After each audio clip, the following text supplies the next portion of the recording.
айтқан баруға тырысады деп. Ол неге болады? Прямой контакт өзі. Түсіндім. Постарается. Через кого-то. Понятно все. Через вас. Что она не придет.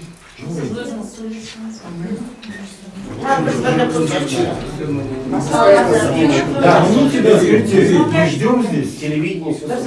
Поставили екпеде бір ауыз айтсайшы. Кто вопрос здесь? Иә, болмаса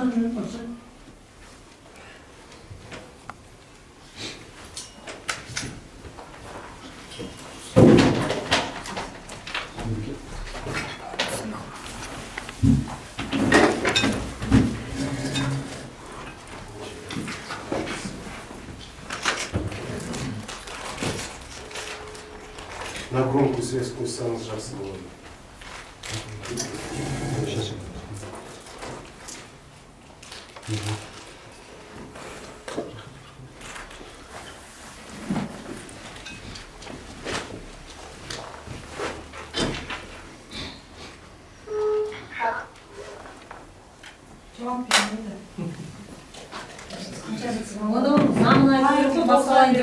Заңны біледі.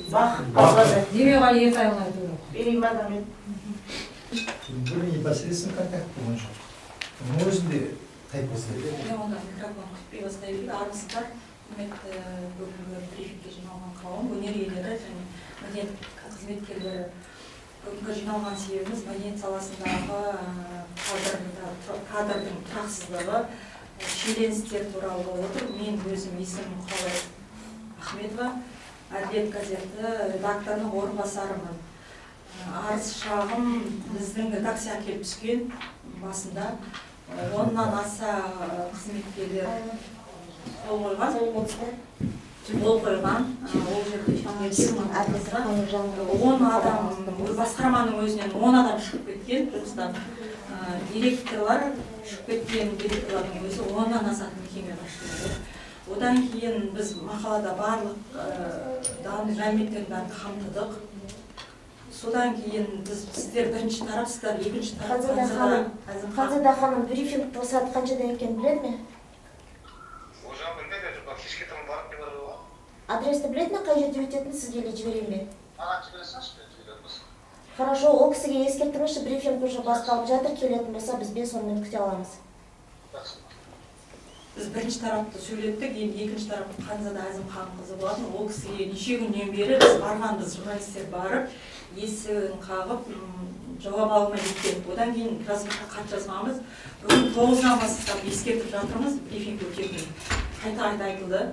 Өзіне алған жауабымыз іс-шараларда жүр, ол кісінің қолы тимей жатыр. Мүмкіндік болса хабардар деп айтылды, ескертілді. Біз қазіргі кешкі 6-ға дейін күттік, міне ол кісінің басшы ретінде бір жауап болып қалар деп. Бастауға рұқсат етесіздер ғой, ол кісі екінші тарапсыз. Одан кейінгі мәселе, біз неге ісіне байланысты 4-5 ақпанда көмекшісі Берік Нұржанов деген кісі ұсталды дегенге қатысты сұрау агенттіктен, сыбайлас жемқорлыққа қарсы іс-қимыл агенттігінен сұрау хат жолдағанбыз. Ол жердегі тергеу ісіне байланысты орынбасар Сергей Перовтың жауабы мынандай болды. Тергеп-тексеру, сотқа дейінгі тергеп-тексеру жұмыстары жүргізіліп жатқан жариялануға жатпайды деп берді мәліметті. Ол жерде ешқандай тіркелген жоқ деген сөз жоқ, бірақ тергеу амалдары жүріп жатыр дегенге саятын жауап келді. Түсініңіздер ғой. Ендеше бастайық.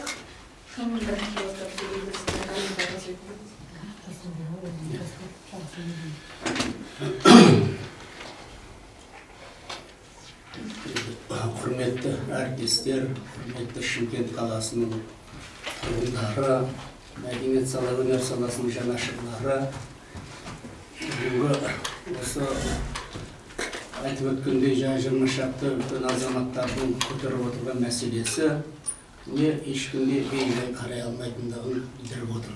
Себебі Шымкент қаласының тұрғыны ретінде, Шымкент қаласының мәдениетінің одан былайғы жағдайы жөнінде жалпы осы тұрғыда барлықтарымыз өздеріміздің ойларымызды білдіріп, соны осындай бір хаттың жолданғаны рас. Мен бүкіл саналы өмірімнің 48 жылын осы мәдениет өнер саласына арнадым десем, мен артық айтпаған едім. Себебі жастайымыздан осы салада істедік. Соның кейін барып атқарушы органдарында да идеология саласында қызмет жасадық, мәдениетпен өте тығыз байланыста. Шымкент қаласының мәдениетінің өзіні сонау 85 жылдан бастап 2 дүркін басқарған жағдайымыз бар. Онан кейінгі өміріміз 10 жыл облыстық мәдениет басқармасы, онан кейін Шымкент қаласындағы облыстық филармония, облыстық Шанин атындағы драма театры, облыстық кино-бейне орталығы деген мекемелермен байланысты менің бүкіл өмір баяным. Сонымен қатар зейнеткерлікке шыққаннан кейін де сол мәдениет өнер қызметкерлері кәсіподағының төрағасын. Қазіргі таңда Шымкент пен Түркістан облысы бөлінгеннен кейін Түркістан облыстық мәдениет қызметкерлері кәсіподағының төрағасы бүгінгі таңға дейін жұмыс істеп жатырмыз. Енді еншісін жақында ғана алды десек болады, 3 жылдың көлемінде. Бұған дейінгі Шымкент қаласының мәдениетінің өсуі де, жалпы облыстың өркендеуі де, оның жаңағы кемшін тұстары да бәрі біздің көз алдымызда. Біз оның барлығын көз алдымыздан өткіземіз. Сондықтан да қазіргі соңғы мына 1,5 жылдағы болып жатқан жағдай шындығында да біздің жүрегімізді ауыртты десек болады. Мәдениет саласының ардагері ретінде. Менің осы Шымкент қаласына былайша айтқанда, дәл қазір осы қаланың тұрғыны болғанымен қызметім де басқа да Түркістан облысында.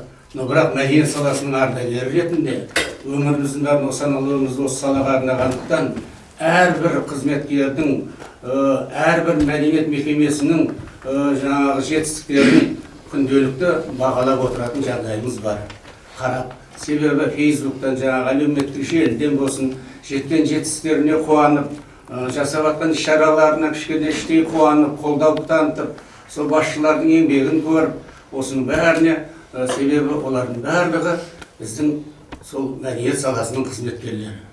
Енді соңғы кезде өте үлкен тірлікте белең алып жатты. Жаңадан осы кісінің келуіне байланысты. Енді алдында оған аса мән бере қойған жоқпыз, бірақ бірінен кейін бірі басшылардың кете бастағаны бізді ойландыра бастады. Кадр саясаты.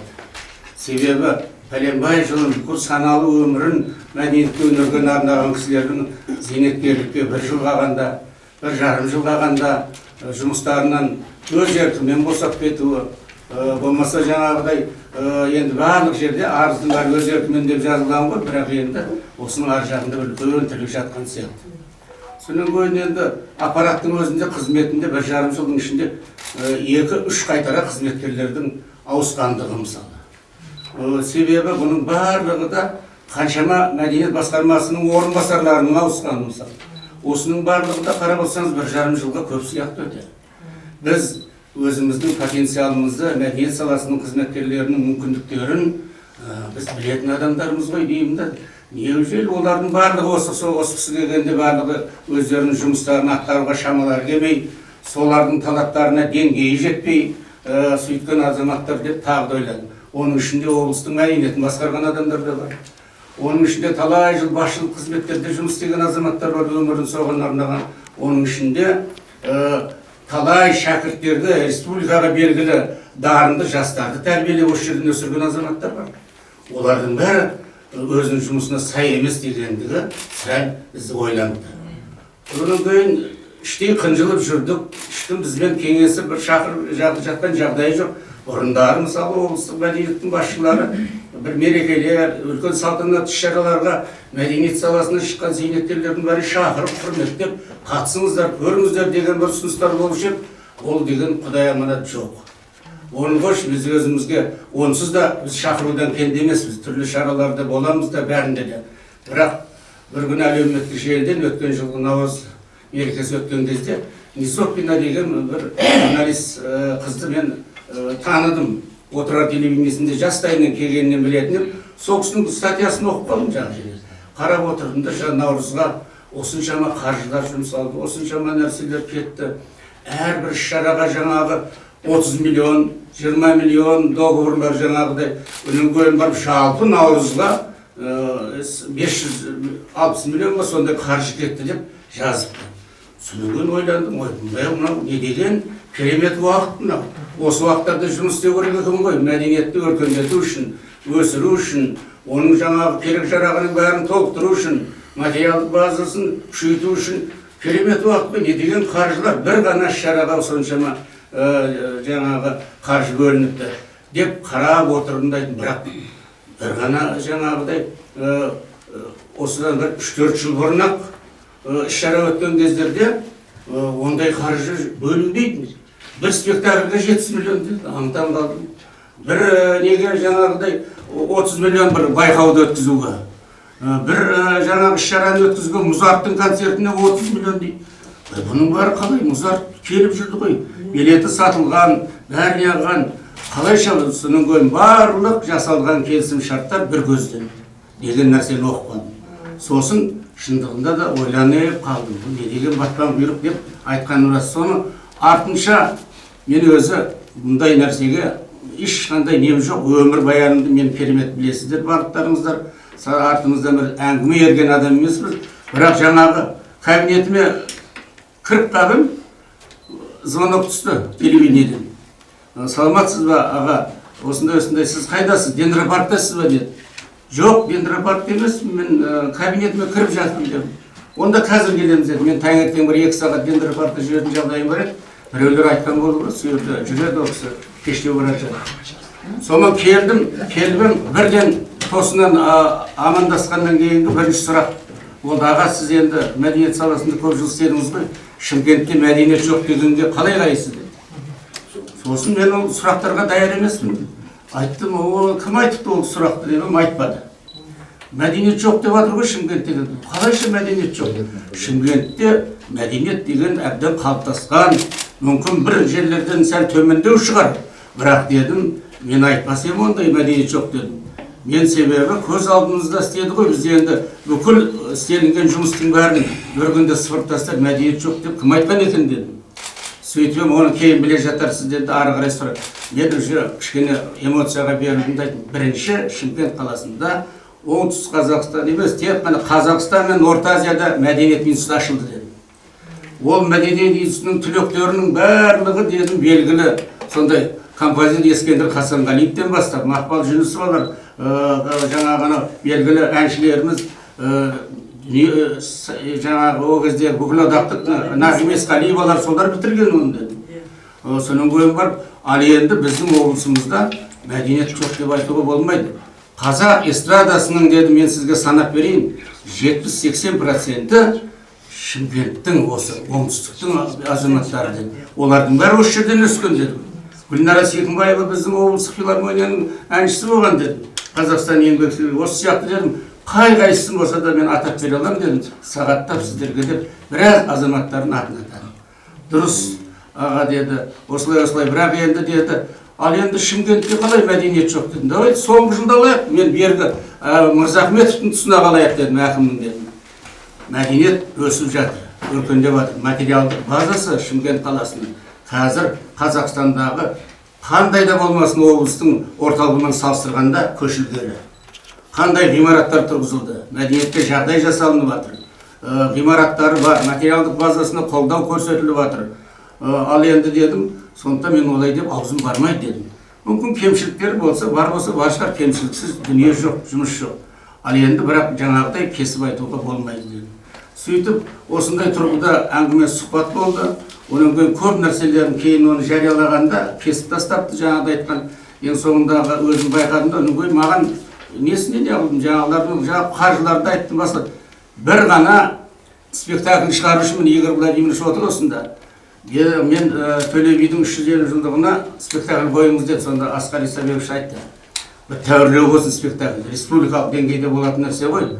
Оның киімдері жақсы болсын, богатый болсын, былайша айтқанда, орысша айтқанда деген деді. Соны деді, қараңызшы сол жағына деді.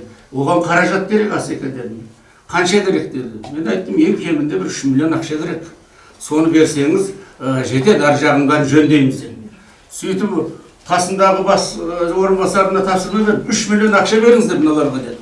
Әдем, сол 3 миллионнан біз Төле биді бүкіл республикаға талантты қылып жаңағы жақсы костюмдер, жаңағы жағалы құндызды нелермен, жағалармен, сондайлармен киіндіріп, массымыздың несін барлығы сөйтіп шығардық. Сондағымыз біздің 3 миллион әңгіме жасап отырғанымыз. Біз бір спектакльге 70 миллион бөліп жатырмыз. Бұл деген енді керемет қой, басқа таңданатыннан басқа ештеңе жоқ. Жалпы осы сияқты нәрселерді салыстырмалы түрде мүмкін мен бұрынғы заманында адамы шығармын. Салыстырмалы түрде, бірақ маған өте қаржы көп сияқты болып көрінді. Содан кейін айттым соңында, егер де мәдениетте жаңағыдай қаржылар өте көп болып артылып жатса, неге мәдениет саласындағы азаматтарға үй жай жағынан тұрмыс төмен адамдарға көмек берілмейді деген ұсыныс айттым сол жерде. Осының бар, ол біз мәдениеттің қызметкерлері не үй ала алмайды, не жай ала алмайды, тұрмыстары жаңа квартирден квартира жүрген, бала шағаларының тұрмыстары өте төмен, айлығы анандай болған, кітапханашының айлығы мынандай, музей қызметкерінің айлығы мынандай деп барлығымен көрсетті. Себебі еңбек адамының жағдайлары маған белгілі. Мен осы кәсіподаққа барғалы қазір тек осы мәселелерді қозғаймыз біз. Айлығын көтеру жөнінде, болмаса еңбек ақысына кішкене қосымша бірдеңе бөлінсе екен деп үкіметтің алдында да президентке дейін біз қайта-қайта хат жазып жатқан жағдайларымыз бар. Одан да кішкене қозғалыстар болып жатқан, өзінен өзі бола қоймайды ғой. Сол жанайқайлардың жеткеннен кейін барып, жаңағыдай кішкене өзгерістер болып жатыр. Бірақ енді бұның ар жағында, түпкі жағында жаңағы Ханзада Әзімхан қызды мен бір-ақ рет көрген адам. Өзі есі. Онда да жаңағыдан кейін мына презентациясы сізді кітапхананың ашылған кезде қаладан бір звондады маған. Сізді қатыссын деп жатыр сол презентацияға деп. Құрметті қонақ болып. Қарасам жаңа Мархабат Байғұтов, Шалатай Мырзахмет, сол сияқты белгілі елдің жаңағы ардагерлер мәдениет саласынан Күлиямен мен екеумізді шақырды. Бардым, барып жаңағыдай қатыстық, енді көрген болдық ана өзгерістердің барлығын. Бірақ іштей ойладым. Бұл кітапхананың салынғанына 7 жыл болды ғой. 7 жыл дегенде капитал ремонт деген нәрсе өзінің әрқайсының уақытлары бар. Ал енді соншама үлкен ғимаратқа сонша ақша бөліп жатқан ол капитальный емес шығар енді деген сондай бір ой келді маған. Мен де басшы болып істегеннен кейін білеміз ғой. Бірақ енді соншама қыруар қаражаттың кеткен. Сол кезде мені таныстырмақшы болып жаңағы Күлия Исмаилханына, мына Бастырбек ағамыз осындай мәдениет саласында көп жыл істеген ағамыз деп еді. Ой, ағамызды білеміз, ол кісі бізді жамандады дейді. Түсінбеген сосын айналайын деп еркелді. Оны жаманды деп қабылдамағын, оны сын деп қабылдау керек. Мүмкін оның ішінде мен де дедім анау әлеуметтік желідегі жағдайға сүйене отырып, жаңағыдай өзімнің пікірімді айтқаным рас дедім. Ал енді бірақ бұндай нәрседе мәдениетте сынды қабылдай білу керек, пікірлерімен санаса білу керек деген сияқты әңгіме айттым. Сонымен әңгіме тоқталды, ол кісі ары кетті, біз кеттік, қатыстық, болдық, шықтық. Мен үлкен кереметтей өзгерістік байқамадым. 400 миллионның деңгейінде тұратын өзгерісті байқамадым. Сондықтан шықтық, болдық. Одан кейінгі шаралардың бәрін соның әрине неден қарап отырамыз. Әлеуметтік желіден басқадан айтады, ондай болыпты, мұндай болыпты.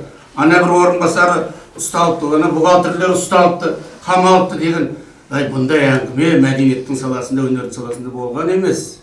Мен сізге айтып отырмын ғой, 48 жыл біздің өміріміз соның байланысты болғанда, неден ана сотталыпты, ана бірдеңе болып деген нәрселердің бәрі шай десе кімге тиеді? Сол салада істеп кеткен азаматтарға тиеді. Біздің жанымыз ауырады. Жас қыздар қазір әлі күнге дейін отыр. Орынбасар біреумен төбелесіп штраф төлепті деп оқимыз. Сонда ол этика қайда служебный? Қызметтік отырып, өзінің жаңағы қол астындағы қызметкермен жағаласуға дейін барып, оны жаңағы соттың деңгейінде шешіледі. Ал енді біраз қызметкерлерін жаңағы мәжбүрлеп, қол қойыңдар анамына деген әңгімелерден кейін, олар өзінің ойын пікірін айтса, оларды жұмыстан шығарады. Ал енді қазір өздеріңізге белгілі, 2 директор мысалы өздерінің орнына соттың шешімімен келіп отыр. Ол қаржы соттың шешімі бойынша ол мәдениет басқармасынан сол бастығының есебінен өндірілу керек. Шындап келсе бұндай нәрселердің барлығы заңға сәйкес болса, заңгерлер бар шығар осының үшін. Ал бірақ енді жеп-жеңіл оп-оңай барлық мәселелерге басқа адам қол қояды. Ол кездерде больничныйға шығып кетеді дейді. Осындай әңгімелер, алып қашты әңгімелер өте көп. Сондықтан біздің жанымыздың ашылдığına Шымкенттің мәдениеті әкеп қойғаннан кейін де сол 10 басшыны босатқаннан кейін өркендеп, кереметтей жоғары шарықтап кеткенін көріп жатқан жоқпыз. Қайта төмендеп кетті десек болады.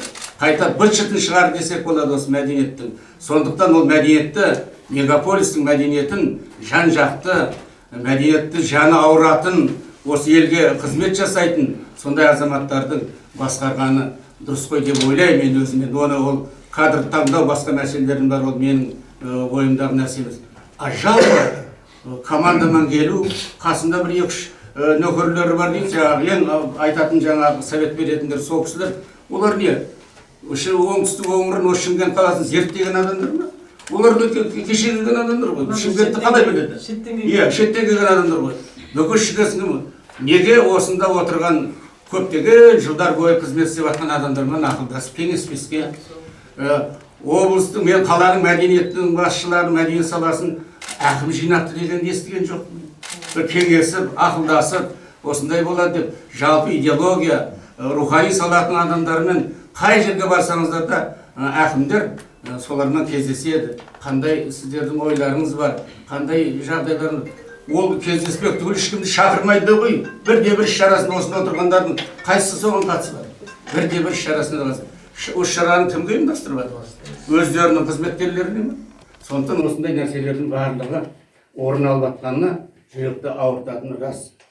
Осы менің просто қазір сіздерге кішкене жаңағы жалпы оның барлығы да меніңше. Ал енді кәсіподақ біле білсе еңбек адамының құқығын қорғау керек. Біз мәдениет саласының қызметкерлері кім болмасын, солардың мүмкіндігінше, солардың сөзін сөйлейтін адамдар қазір кім? Ол кәсіподақ. Ал енді кеше ғана мына көрме орталығын мәжбүрлеп барлығын жұмыстан шығарайын деп жатыр дейді, бар, неге кетсін? Ақсыз демалысқа деп. Ой, айналайындар, мынандай елімізде қиын қыстау жағдай болып жатқан кезде біз қайта көмектесуіміз керек емес пе? Олардың бәрі эмоциональный, психологический сондай, былайша айтқанда, шок алмады олар.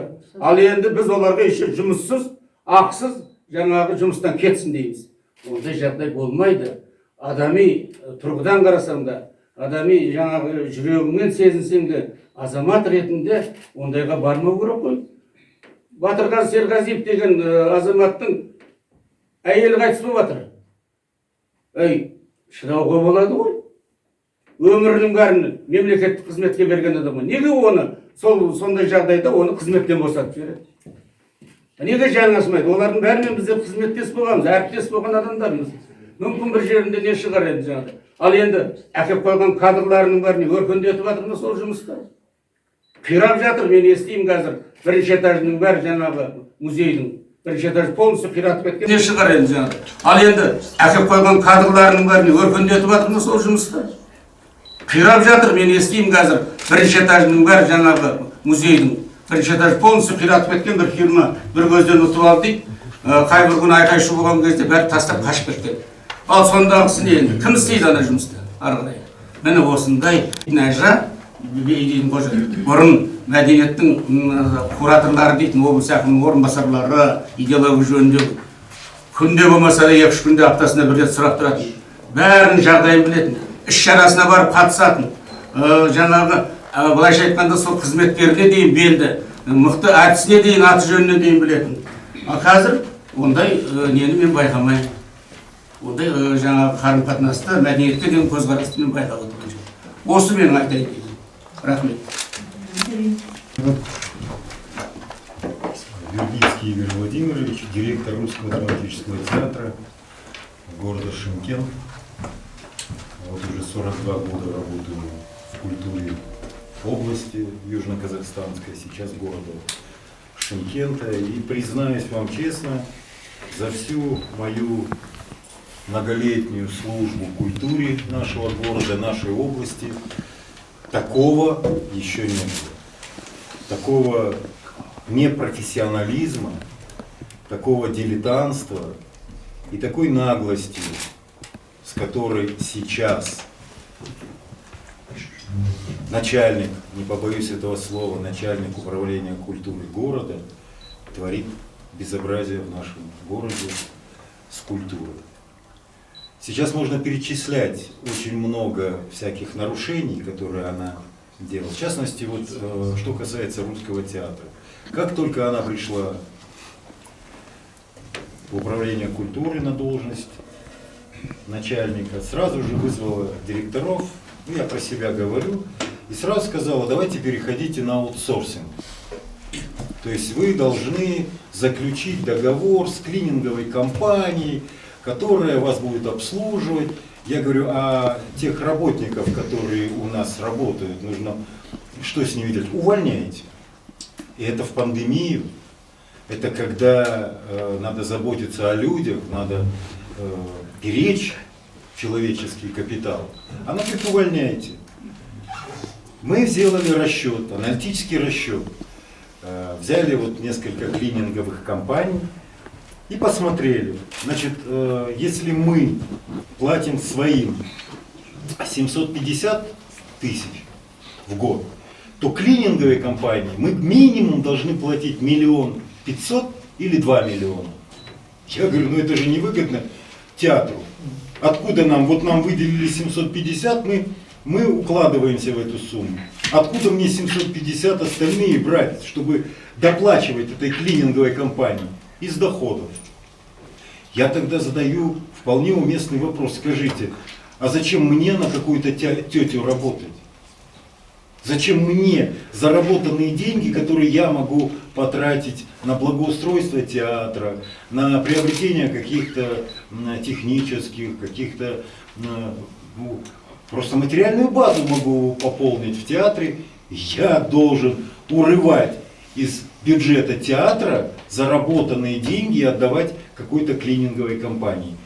Мне кажется, здесь попахивает коррупция. Я так и сказал, в открытую сказал. И вот тогда начались гонения. То есть я не стал соглашаться с этим. Стали приказы, приказ о сокращении. Я говорю, извините, Ханзада Зимхановна, у меня по типовому штату, типовой штат, он утвержден Министерством культуры Республики Казахстан. По типовому штату театр имеет право иметь штат 238 человек. 238. Мы сами 5 лет назад, когда театр разделили, вот Шанина театр, спасибо Акиму Аскар Сабировичу Мурзахметову, который построил новый театр, мы получили свой театр, мы сделали сами оптимизацию, мы сами сделали сокращение, и у нас 120 человек. То есть вот представьте, 238 мы сократили на 120. Ну куда еще сокращать? Нет. Она меня вызывает и говорит, Игорь Владимирович, вы хорошо работаете, вот у вас там все хорошо, я у вас забираю. Я говорю, как вы забираете? И забирает такие должности, это опять технички, это монтировщики, которые получают мизерную зарплату в театре. Лучше бы подумать о том, чтобы повысить зарплаты работникам театра, техническим и остальным, а не сокращать. Сокращение 12 человек. Вот на этом мы стали с ней опять в конфликт. Потом дошло до того, что театр приглашают на фестиваль, мы зарабатываем, добиваемся, мы получаем приглашение на очень престижный театральный фестиваль, международный театральный фестиваль. Я прихожу, говорю, вот помогите, деньги, ну, сами знаете, затраты большие, это нужно весь коллектив привезти, декорацию привезти, там жить, там все. Нет, денег нет. Ладно, хорошо, я нахожу спонсоров, друзей, поклонников театра, мы находим деньги на декорацию, на проезд актеров, ну все. Я вновь прихожу к ней, она говорит, все равно нет. Я говорю, ну как нет? От вас уже ничего не надо, только разрешение. А дело в том, что разрешение для поездки на гастроли, на фестивале, в принципе, начальника управления не требуется. Только для руководителя театра, для директора, так как он подчиняется управлению. А уже отправлять коллектив театра, это в компетенции руководителя театра. Это не в ее компетенции. Она тут же нарушает закон и запрещает мне вывозить свой коллектив на фестиваль. Причем уже наш спектакль стоит в программе. Вы все Вы все творческие люди, вы знаете, что такое фестиваль или конкурс, или что-то. Когда уже стоит фестивальный спектакль наш, уже стоит, это же позор на всю республику, это позор Чимкенту, что мы не можем привести свой. Почему? Я спрашиваю, почему? Нет, и все. Вот она не хочет. Вы езжайте. Я говорю, я-то там зачем нужен один? Коллектив ждут. Нет, вот я вам разрешаю, а коллективу нет. Я на свой страх и риск. Но я знаю, что коллективом руковожу я, поэтому принимаю решение я. Я отправляю театр на фестиваль. Мы успешно проходим там, получаем славу, получаем аплодисменты, мы прославляем наш город на международном театральном фестивале. Я приезжаю, получаю выговор. Ну что это такое? Ну вот такие какие-то мелкие пакости, которые мешают. Вот целый год идет борьба. Вместо того, чтобы мы работали, чтобы управление культуры должно же помогать, а сейчас это какой-то карательный орган у нас в городе. Это, она сама даже иногда на планерках это смеется 37-й год. За 37-й год уже в культуре стали называть 37-й год, потому что идут репрессии, идут гонения постоянные. Очень много вопросов у меня. Она говорит, вот русский театр, зачем делает много спектаклей? Вот у него в репертуаре 40 спектаклей. Зачем они нужны? Лучше пусть 10, но они хорошие, мы потратим на них 100 миллионов. И народ... Я уже понял, что дилетанты сейчас управляют культурой. Они не знают ни специфики работы театра. У нас хоть и миллионный город, но надо признать, что театральных поклонников, вообще зрителей не так много. Тем более в русском театре, когда русскоязычных, максимум сейчас 10%, если вот так. И она говорит, надо 10, да кто будет смотреть эти 10 спектаклей? Ну посмотрим, а остальные, все, никто не пойдет. Мы ставим спектакли, зная, что народ постоянно ждет что-то новое. Нет, она говорит. Я тогда задаю резонный вопрос. Вот спектакль, который поставили, например, в театре кукол. Иммерсивный спектакль. Она прям там восхищалась этим спектаклем. Ой, иммерсивный спектакль. Потратили около 12 миллионов на спектакль. Он прошел 3 раза, его сняли. А я говорю, наши спектакли все приносят доход. То есть вот мы тратим на спектакль, 1,5 миллиона. Это при всем, декорация, костюмы, все, 1,5 миллиона. Он через полгода, он оправдывает себя и приносит доход. А этот спектакль потрачено 12 миллионов, сыграли 3 раза, он даже миллион не собрал, и про него забыли. Я говорю, а как вот играть, можете его? Нет уже, все, он... Но как можно тогда, я говорю, на ветер деньги выбрасывать, просто на ветер, вот просто, тем более в пандемию, когда стране не хватает денег, когда кризис, когда надо экономить чуть-чуть, нас заставляют брать доп. Заявки. Берите, говорит, 200 миллионов, Игорь Владимирович, и вот, я говорю, зачем? Зачем, когда, кризис, в стране пандемия, зачем? Мы и так показываем спектакли, у нас есть зрители, они приходят. Зачем это делать? Я отказался, опять пошли гонения. Я не взял доп. Заявки. У меня на 8 спектаклей в год в этом году выделено 3 миллиона 343 тысячи. На 8 спектаклей. 3 миллиона 343. Да, это мало, но я буду брать деньги, если мне понадобится, из доходов. Из доходов, которые мы зарабатываем. Я не буду тянуть жилы у государства. Я не хочу этого делать. Я не хочу, чтобы потом говорили, вот, во время пандемии, когда людям не хватало того, этого, он бросил там по 200 миллионов. Я не хочу. Я хочу в глаза смотреть людям спокойно. Вот за это все идут гонения. Очень много можно вот, сказать. У меня вопрос. Где те куклы, которые опозорили нас на весь Казахстан? Это был на Наурыз. Помните, да, это же ужас какой, вышел Абай вот с такой головой, вот такое туловище, это позорище было. Вышел Пушкин такой же, вышел Гоголь такой же, Аль-Фараби такой же. Это позор на весь Казахстан, который стыдно сейчас, кого не встречаешь, смеются. Кукловоды, говорят, шымкентские. Это все благодаря креативному нашему начальнику, который вот креативно вот сделал. Где эти куклы, на которых потрачено 10 миллионов? Где эти куклы? Где-то пылятся, потому что их один раз пронесли, сказали: ой, бай, уберите, и все. С прошлого года мы их не видим. 10 миллионов на воздух. Друзья мои, я хочу задать вопрос, почему мы выбрасываем деньги наших налогоплательщиков, деньги? Я уж не говорю о скандалах, которые сопровождают управление культуры. С самого начала пошли скандалы. Аресты, взятки, увольнения, драки. Да никогда за 40 лет работы в культуре, при советской власти, при перестройке, я все это застал.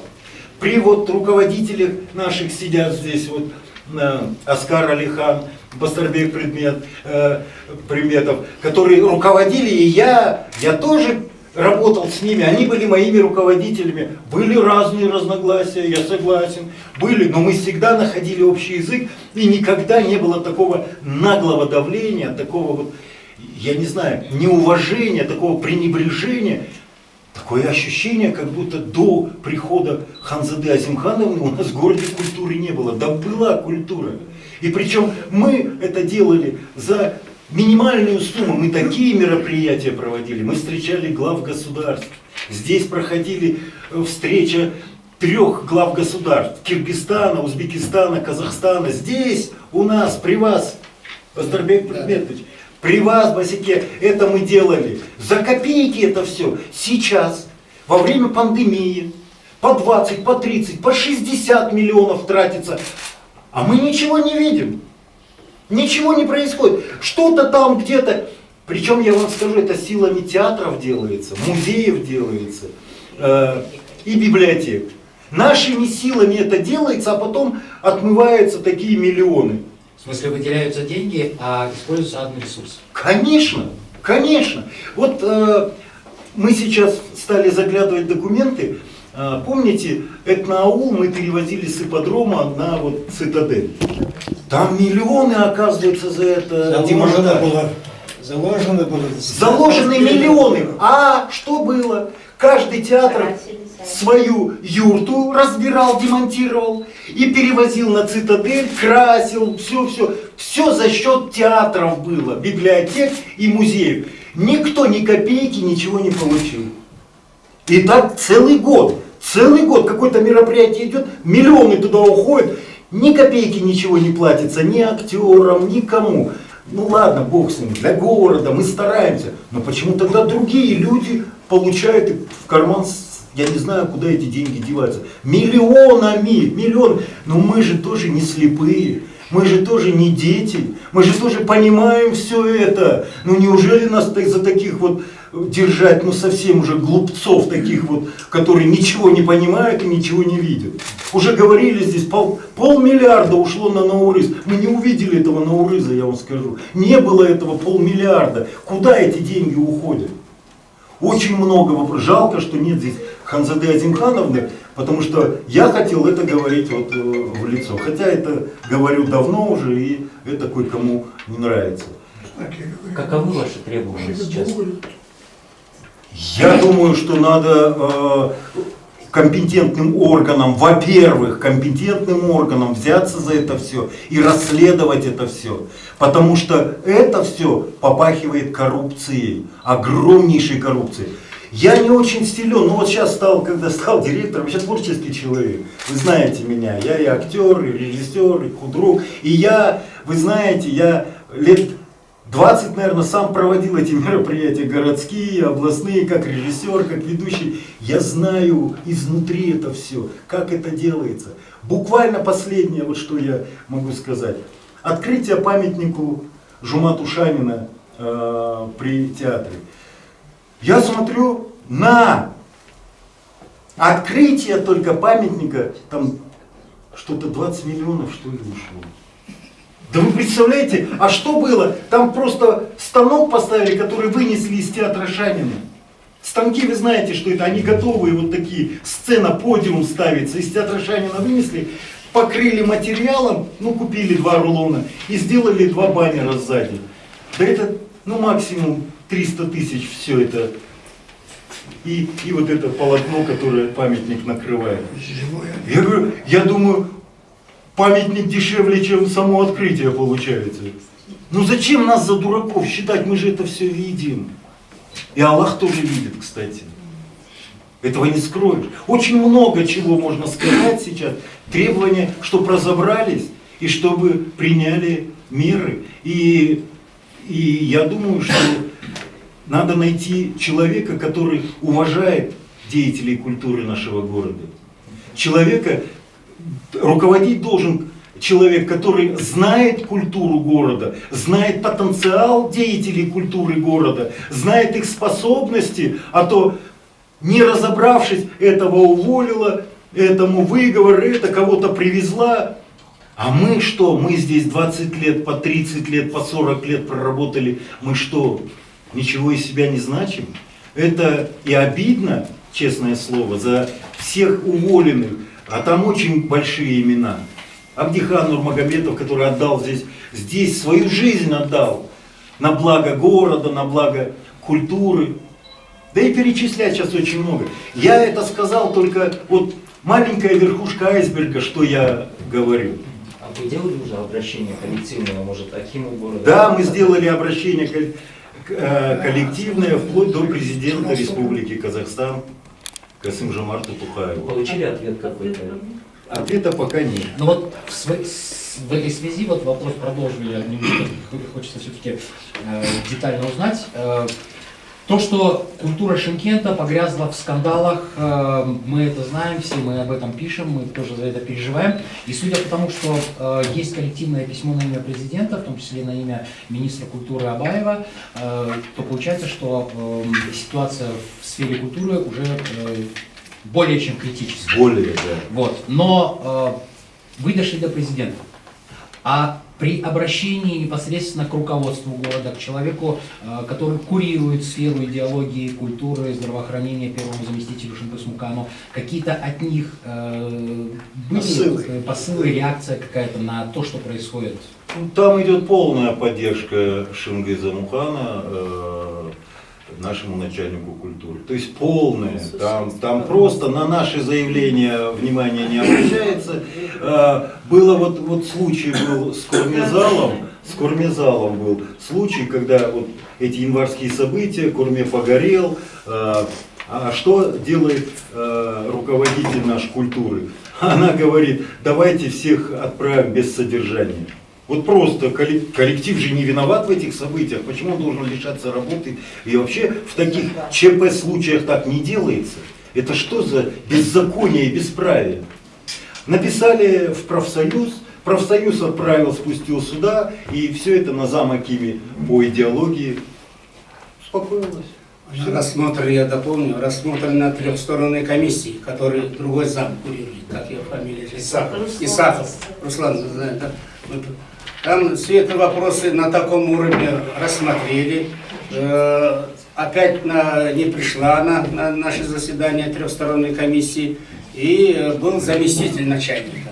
Заместитель начальника сказал, что доведет до сведений и так далее, руководство и так далее. Это официальная норма. Зам акима докладывает о том, что это же протоколируется, это все дело. Но на сегодня никаких особых подвижек я не вижу реакции на это.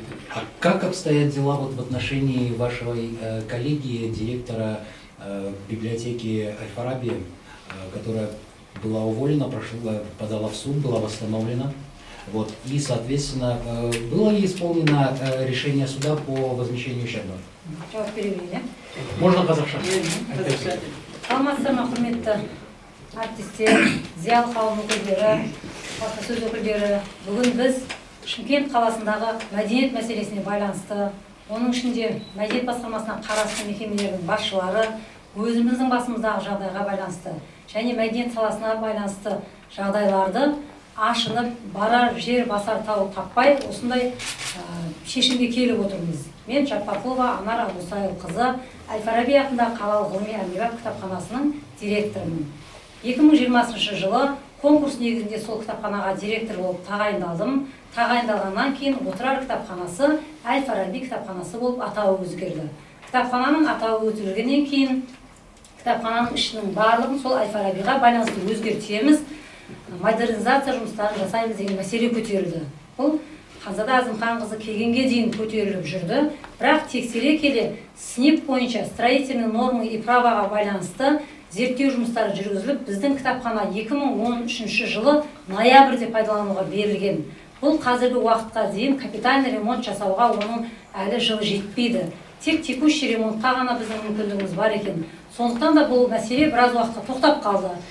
Ханзада Әзімханқызы келгеннен кейін қайтадан басталды да модернизация жұмыстарын жүргіземіз. 400 миллион теңге ақшаға заявка беріңіз деді маған. Бюджетная заявкаға қол қойыңыз деді. Біз ешқандай сметаны өзіміз жасағанымыз жоқ, секретный акты жоқ, смета бар, соған қол қойыңыз деді. Сосын кейін енді мен де өзім кітапханаға жаңадан келгенмін, строительдермен, юристтермен ақылдаса отырып қарасақ, ол жерде дизайнерская работа, авторская правамен жасалынады дегенменен оның көбінде капитальный ремонтқа жасалатын жұмыстар бар екен. Мен осы сметамен танысып, оны құрылысшыларға барып көрсетіп, әбден зерттеп барып, Ханзада Әзімханқызына айттым. Мен 400 миллионға қол қоя алмаймын. Мынандай бағаға, оның ішінде завышенная көтеріңкі жоғары баға бар. Мен қалай қоямын? Ертең қалай жауап беремін дедім. Және оны ауызша айтқанымнан ешқандай нәтиже болған жоқ. Қоясыз деді. Сосын мен жазбаша түрде кәдімгі мемлекеттік сатып алу заңын алып отырып, заң бойынша ofisial қызметке хат жолдадым. Сол хатта көрсетіп, мінекей сіздің мына сметаның мына бабында сәйкес келмейді, есіктерін ауыстыру, терезелерді ауыстыру, мұның барлық капитальный ремонтқа келеді. Мен сондықтан да 400 миллионға қол қоя алмаймын. Ол жерде кітапхананың бәрі өзгерістен өткен жоқ. Сол Әл-Фарабиге қатысты жетақ бөлмеміз біздің ол жерде. Солай ол кісіге айтып жүрдім, алдына барып жүрдім, хат жаздым. Біздің хатымызға ешқандай мәдениет басқармасы тарапынан жауап жоқ. Ол кісі алады, бізді ешқандай мекеме басшысы екен деп ойламайды, бізге күліп қарап, жарайды, менің әлі 10 күн уақытым бар, біз әлі ойланамыз, жауап береміз, мы еще успеем деп осылай жауапсыз қалдырады.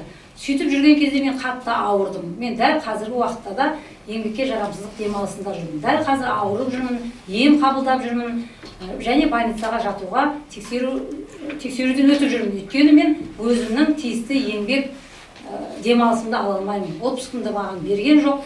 Соттан жеңіп келгеннен кейін де Ханзада Әзімханқызы мен еңбек демалысына шығайын десем, оны бермеді. Сонымен не керек 400 миллионға мен қол қоймадым да, ауырып, ол кісі сондай қысым жасағаннан кейін скорыймен мен больницаға түстім. Сол ауырғаннан кейін, сол ауырғанымды дереу хабарладым өзімнің орынбасарыма, бухгалтерлеріме хабарладым. Олар естіді. Бұл мен пятница күні түстім больницаға, бірақ понедельник күні мен жұмыстамын, директормын деп ойлап жүрмін. Вторник күні бұл кісі мені задний числомен жұмыстан шығарып жібереді. Оны мен вторник күні естемін жұмыстан шығып кеткенімді. Оған шейін мен өзімді директормын, больничныйдамын деп ойлап жүргем. Бірақ понедельник күні менің атымнан Ханзада Әзімханқызы оның келген сұрағына жауап барады. Оған менің орынбасарым менің фамилиямды қойып, өзі через четчу өзі қол қойып жібереді. Мінекей осындай бұлтартпас дәлелдермен енді сотта жеңіп шықтық. Сотта жеңіп шыққаннан кейін де бұл кісі мені жұмысқа қабылдаған жоқ. 3 айлық айлығы дереу орындалсын дегенді орындаған жоқ. 2 айдан кейін барып мен жұмысыма қайта қабылдандым. Бірақ бүгінгі уақытқа дейін менің 6 ай бос жүрген, лажсыз бос жүрген уақытыма 1.326.000 теңге әлі төленген жоқ. 6 январь күні біз қалалық соттан тағы жеңіп шықтық. Ол кісілер апелляцияға берді. Қалалық соттың шешімімен мен тағы да 6 айлығы сол өзгеріссіз қалдырылсын соттың шешімі деген шешімді алдық. Бірақ осы күнге дейін біз қанша рет сот орындаушыға да жазып жатырмыз, айтып жатырмыз, адвокатым да айтып жатыр, бірақ менің ақшамды берген жоқ. Бәріңізге белгілі, қазір доллар қанша есеге өсіп кетті.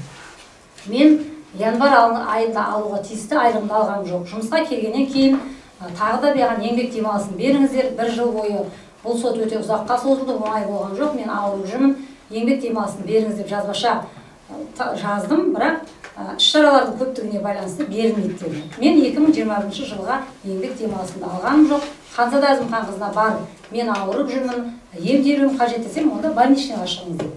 Мен больничныйға шықтым, өткен аптадан бастап маған өте ыңғайсыз. Осындай наурыздың кезінде елдің бәрі, кітапхананың бәрінде халық жұмыс болып жатқан кезде больничныйда жүру маған оңай емес. Егер де басқарма тарапынан маған қолдау болып, осы уақытқа дейін мен өзім отпускымды алғанда, мен шықпас едім. Бірақ жиналыста өткен аптада ғана Игорь Владимирович өзі көрді. Жаппарқұлова қайда десе, ана на больничном десе, вот стимулянка деп айтады. Мінекей бізді осындай, как будто мен өтірік ауырып жүргендей, осындай жағдай. Енді менің тағы да айтатын мәселем, біз алғаш Ханзада Әзімханқызы келген кезде ойладық, керемет, креативті, жаңашыл, орысша, қазақша, ағылшынша білетін керемет басшы келді деп ойладық. Біз солай сендік, сенгіміз келді, айтқан тапсырмасының бәрін орындадық. Қалай 400 миллион ақша басталды, бюджетная заявкаға қол қоймадым, солай мінекей мен өте нашар адам болып келдім. Мен де өмірімнің барлық уақытын осы айтыс саласында сіздермен ақылдасып көресіздер. Мен өмірімде қанша жыл қызмет атқарсам, бірде-бір адамнан ұрыс естіген емеспін, және мен тәртіпті жаза алған емеспін. Осы кісі келгелі бері біз қанша рет түсініктеме жазамыз, сөгіс аламыз, және де сондай статьямен жұмыстан шығып кетіп, ол кісінің приказының, бюроның заңсыз екендігін дәлелдеп жұмысқа қайта келсек те қудалау көріп жатырмыз. Қудалау көріп жатырмыз деп толыққанды айта аламын, өйткені жиналыста чуть Әл-Фараби кітапханасы бір жұмыс орындамаған болса, дереу дәл қазір менде түсініктеме жоқ, выговор деген десті. Дереу Жаппарқұловаға сөгіс берілсін деген. Сондай жұмыс істеуге мүмкіндік жоқ. Біз қазіргі таңда қанша кітапханаларда мәдени іс-шаралар өтіп жатыр, қанша тірліктер орындап жатыр, біз бір-бірімізді кітапханамызға баруға қорқамыз, бара алмаймыз. Өйткені бізді үнемі тексеріп жүреді. Ол үшін бізге арнайы басқарма басшысының орынбасарының хаты бар. Мекеме басшылары көпшілік жиналған жерге басқарманың рұқсатынсыз бармасын деген бізге хат келді. Ал жарайды, біз оның рұқсатынсыз бармай-ақ қояйық. Мен Түркістан қаласында, Сайрам ауданында тәуелсіздіктің 30 жылдығына байланысты үлкен республикалық айтыс өтті. Сол айтысқа мені Түркістан облысы Жаппарқұлова Анарды республикалық айтысқа қатысуыңызды сұранамыз деп жіберді. Бұл кісілер Қырымбек Көшербаевтың кітапханаға келе жатқанына байланысты Жаппарқұлова айтысқа бара алмайды деді. Ол кісі мемлекеттік хатшы менің кітапханамды тексеріп келе жатқан жоқ. Тек менің кітапханамда бір кездесу өтеді, қуғын-сүргін құрбандарына байланысты бір жиналыс өтеді. Тек біз сол кітапхананың қызметкерлері, менің орынбасарым да ол тірлікті өткізе алады. Солай мен айтысқа бармай қаламын. Дәл осындай айтыс Сайрам ауданында да болады. Тәуелсіздіктің 30 жылдығына байланысты. Онда да Жаппарқұлованы айтысқа жіберуді сұранамыз деп жібереді. Мәдениет басқармасынан не жазбаша жауап жоқ, барады, бармайды деген. Ал енді мен ана жаққа да айта алмаймын. Айтысқа баратын бармайтынды білмеймін. Айтысатын жұбымды жерелмен алып қойған. Сонымен егер министерство араласып, звондап жүріп, сол айтысқа зорға қатыстым. Біз өзіміз мәдениет қызметкерлеріміз, еліміздің мәдениетін дамытамыз деп жүрміз, бірақ біз сондай мәдени іс-шараларға қатыса алмаймыз. Тағы да бір айта кететін мәселе, біздің мәдениет саласында осы Ханзада Әзімханқызы келгелі бері ақылы табыс табу деген мәселе қозғалды. Менің кітапханам Әл-Фараби атындағы коммуналдық мемлекеттік мекемеміз. Мысалға маған биылғы жылы 200 миллионнан астам менің бюджетіме сондай ақша қаралған болса, мен сол қаралған ақшаның 30%-ын табуға міндеттімін. Менің мойнымда биыл 69 миллион ақша табу керек деген сондай жүктеме бар. Біз оны өзіміз табамыз демейміз. Басқарманы міне саған қанша сенің биылғы бюджетің мынанша, міне сен биыл мынанша табасың дейді. Оны айға бөлеміз, сөйтеміз де сен соған қол қойып бер дейді. Ал енді қол қоймаймын десең, онда сен жырлық жоспарыңды қорғай алмайсың. Мен сияқты 21 мекеменің, дәл қазір 19 мекеме енді музейде де өз бізге қаратып жатыр деген сонда естіп жатырмыз жаңалықтарды. 19 мекеменің барлық қызметкерлерінің, барлық мекеме басшыларының басында осы мәселе бар. Бірақ бәрі де оны бетке айта алмайды. Бәріміз бір-бірімізді көргенде қалай ақша табамыз деп қиналамыз. Ал Ханзада Әзімханқызын көрген кезде ол кісінің бетіне қарап айта алмайды. Өйткені бәрі қорқады. Ол кісі ешкімді аямайды. Мысалға мен қол қоймаймын деген кезде әбден зерттеді ол кісі. Жаппарқұлованың артында кім тұр? Бұл қалай тағайындалды? Директор болып, артында үлкен адам бар ма? Менің артымда халық тұр деп сенемін. Мен сіздерге сенемін. Мен ешқандай біреуге бір сыйлық жасап жүріп директор болған жоқ. Мен кітапты жақсы көремін, кітапхананы жақсы көремін. Қандай керемет іс-шаралар өтіп жатыр. Ханзада Әзімханқызы бірде бір рет кітапханамызға келіп, сен мына іс-шараны жақсы өткіздің, керемет деп не бізге алғыс айтпайды, не сен мына жерің жаман, сен былай жасасаң одан да дұрыс болады демейді. Біз тек қана қазір Ханзада Әзімханқызына бір шеттен алғыс айтқым келеді. біз главный бухгалтермен бірге, мен де сол бухгалтер сияқты жұмыс жасаймын. Өйткені тек біз бюджетная заявканы, қосымша заявканы берумен айналысамыз. Мен қазір сол жердің бір есепшісі сияқтымын. Өйткені бізге кез келген уақытта мына спецификаға қандай ақша бөлінеді деп осындай мәселе. Ал енді тағы да бір мәселе, жаңа жылдан кейін бізге жаңа еңбек шартына қол қойыңыздар деді. Трудовой договорға. Біз бәріміз білген Игорь Владимирович, біз не үшін жаңа еңбек шартына қол қоямыз? Мен 2020 жылы 6 ақпанда тағайындалып, Рашид Мамытұлының еңбек шарты сол кісі бекіткен еңбек шартына тұрдым. Кеше 17 ноябрьде соттан жеңіп келіп Демеуғали Ертайұлының міндетін атқарып жүрген бастығым, сол кісі де қол қойған еңбек шартына тұрдым. Мен маған үшінші еңбек шарттың не керегі бар десем, сіздердің еңбек шарттарыңыз жоғалып кетті деп алғашқы. Сосын жарайды, онда жоғалып кетсе бізде бір экземпляры бар. Біз біреуін тауып берейік ол еңбек шартын деді. Сөйтіп жүрсек не керек? Ол жерде негізінде қосымша қой, біздің қолымызда қосымша еңбек шартына қойсақ болады деді. Жарайды, алып көрейік. Еңбек шартымыз бұрынғы 2-3 беттен тұрса, бұл еңбек шартымыз біздің 6 беттен тұрады екен. Оның ішінде мекеменің басшысы, зам директор, главный бухгалтер жылына бір рет аттестациядан өту керек деген жазылған екен. Сосын кейін бәріміз қарсы болдық, сөйтсек, ой, бұл шатасып жазылып кетіпті, біз бұны алып тастай саламыз, ары қарай қол қойып берсеңіздер, бұл жерде тұрған ештеңе жоқ, сізді еңбек шартына қарап шығарып жүрмейміз жұмыстан дейді. Мен өзім әшейін еңбекке жарамсыздық кезде шығып кеткен адам, енді еңбек шартына қол қойып қалай мен шығып кетпеймін. Оның ішінде тағы да ақылы табыс табу бар. Егер де мекеме басшысы ақылы табыс табуды ай сайын дұрыс орындамаса, онда басқарма басшысы оған тәртіптік шара қолдана алады. Осындай.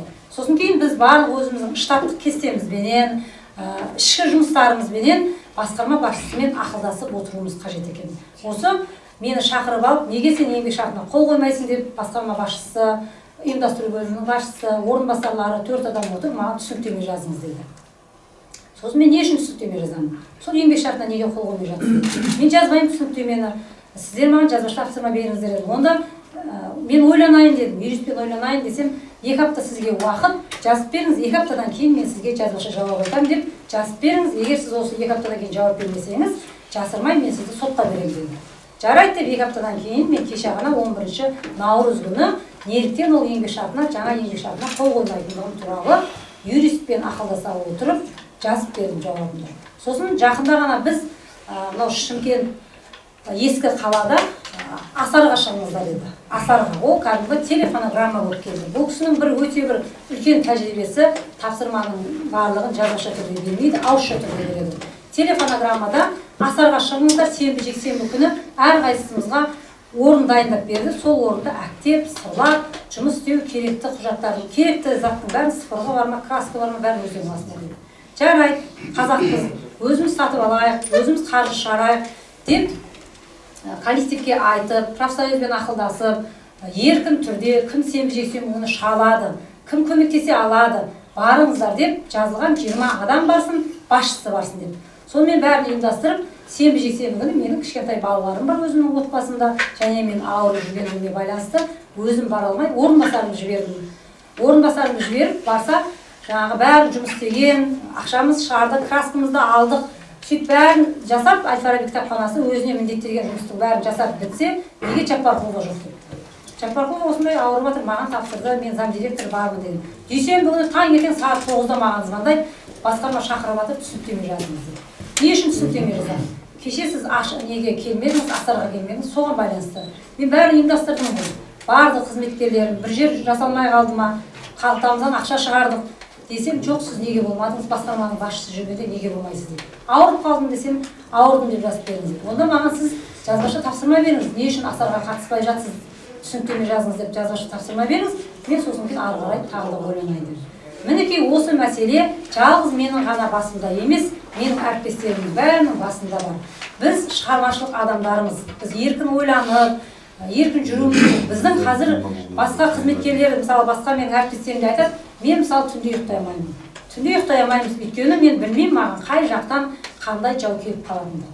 Мен тек қана кітапхананы жақсы көремін, кітапты жақсы көремін, өзімнің ұжымымды жақсы көремін. Мен филология ғылымдарының кандидатымын, университетте жұмыс жасауыма мүмкіндігім бар. Коллективімді қимағандықтан, өзімнің жұмысымды жақсы көргендіктен ғана осы жерде әзер шыдап жүрмін. Кез келген уақытта осы уже ең соңғы біздің шыдамдарымыз. Қазір мен 1 жылдың ішінде қанша салмақ тастадым. Ал сонда да біздің басқарманың басшысы оған сенбейді. Біз мысалға анамыз ғой. Біз бір үйдің анасымыз, біз бір үйдің жарымыз. Менің үйдегі жолдасым тіпті қазір мен жұмыс жасауыма қарсы, мен тек коллективті қимай ғана жұмыс жасап жүрмін. Біз шын мәнісінде көмек сұраймыз. Біздің жаңа айтып жатыр ғой, газет журналдарда 12 адам деп, біз 12 адам емеспіз, 20 адам. Оның ішінде мекеме басшылары да бар. Олардың бәрін атын атап айтпай-ақ қояйын, соларды бір сатқандай болмай-ақ қояйын. Бірақ осы менің басындағы жағдай барлық қызметкерлердің басында бар. Ол кісіні қолдайтын да қызметкерлердің басында бар. Тек басын көтеріп айта алмайды. Білмейміз біз жұмыс жасаймыз ба, жасамаймыз ба. Біз қазір осындай не біз көпірден құлап бәріміз жоқ болып кетуіміз керек, не біз бәріміз бір-біріміздің қолымыздан ұстап, бір-бірімізді аман құтқарып алып қалуымыз керек.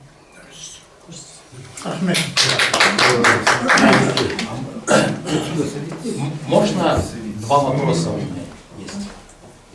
Или... Я чисто по факту. Я юрист русского театра, и я работал только по документам. Отчетный знаете, присутствуете? Отчетный знаете. Витас Кайрат Алиханович. Вот смотрите, вот мы все время Наурыз говорим, что 15 миллионов затрачено. Я через портал госзакупок, просто там не сидел, там очень много документов, поэтому я выборочно только взял, на крупную сумму. Меньше 5 миллионов я не брал. Здесь, получается, в 2020 году, за 1 год, в 2020 году было потрачено на праздники 142 миллиона, да? 825 928 тенге. А в период с 24 февраля 2021 года, это уже когда Есенова возглавляла управление культуры, да? С 24 февраля по 31 декабря 2021 года, то есть за 7 месяцев, на праздники было потрачено 1 миллиард 381 миллион 883 тысяч 317 тысяч. Почему потрачено? Там я изучил договора, там есть акты выполненных работ, в портале есть отметки исполнены, то есть они проплачены. То есть я меньше 5 миллионов не брал, там больше. Получается общая сумма за 2 года 1 миллиард 524 миллиона 709 тысяч 245 тенге. Это только на праздники. Мы где находимся? Да. Теперь на модернизацию за полгода было потрачено 1 миллиард 377 миллионов 431 тысяч 232 тенге. Они сделали хитро, назвали умным словом модернизация, на самом деле это подразумевает под собой капитальный ремонт. Почему я это говорю? У меня на руках есть заключение ревизионной комиссии, которые проверили и подтвердили, что фактически был произведен капитальный ремонт. Креативно такое новое слово, подразумевающее возможность коррумпированного подвоха. Да. Вот теперь смотрите, у нас есть закон, у меня в обращениях письма я могу всем дать, там ссылки на название законов, номер статьи и так далее. Коротко скажу так. У нас по законам, скажем, капитальный ремонт проводить можно только по зданию, у которого прошел срок эксплуатации. Срок эксплуатации здания, вот как театр, библиотеки, 20 лет. Если нужно капитальный ремонт отдельных частей провести, там идет срок от 10 до 80 лет. Вот библиотека там 7 лет, да? То есть на капитальный ремонт здесь близко не пахнет. Для чего они сделали так, завуалировали? Дело в том, что если проводить капитальный ремонт, закон об архитектуре и архитектурной деятельности говорит о том, что нужно, это же бюджетные средства, поэтому нужно осметить его, смету составить. То есть должна быть составлена проектно-сметная документация, и она должна пройти госэкспертизу. То есть самостоятельно никто это делать не может. Тем не менее, под этим видом там расписали дизайн, прочее. На самом деле в новые здания прошли капитальный ремонт, выведены огромные суммы. За 6 месяцев капитальный ремонт на такую сумму сделать невозможно. Теперь смотрите, вот допустим выступали, говорили, что уволили людей. Я проанализировал, почему увольняли людей. Дело в том, что вот здесь сказали, что каждого руководителя вызывали, говорили, подавайте заявки на получение финансирования. Доп. заявки. Дело в том, что фактически Есенова тем самым хотела прикрыться руководителями госорганизации. И на сегодняшний день мы знаем возбуждено уголовное дело в отношении нескольких руководителей уже, то есть кто-то уже сидит, там бухгалтера и так далее. То есть антикоррупционная служба расследует дела в отношении исполнителей.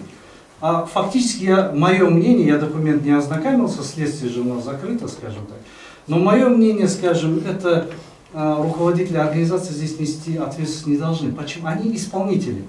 Потому что у нас есть бюджетный кодекс, в бюджетном кодексе говорится о том, что администратор бюджетной программы подает заявки через финансовый орган, дальше в маслихат он защищается.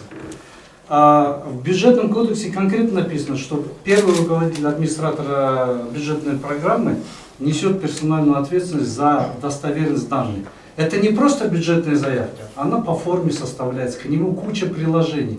То есть она туда должна внести конкретность. Если это, скажем, модернизация, она должна была там, видите, бюджетная классификация, там нумерацию правильно поставить, указать, что это капитальный ремонт, а она фактически ввела в заблуждение депутатов.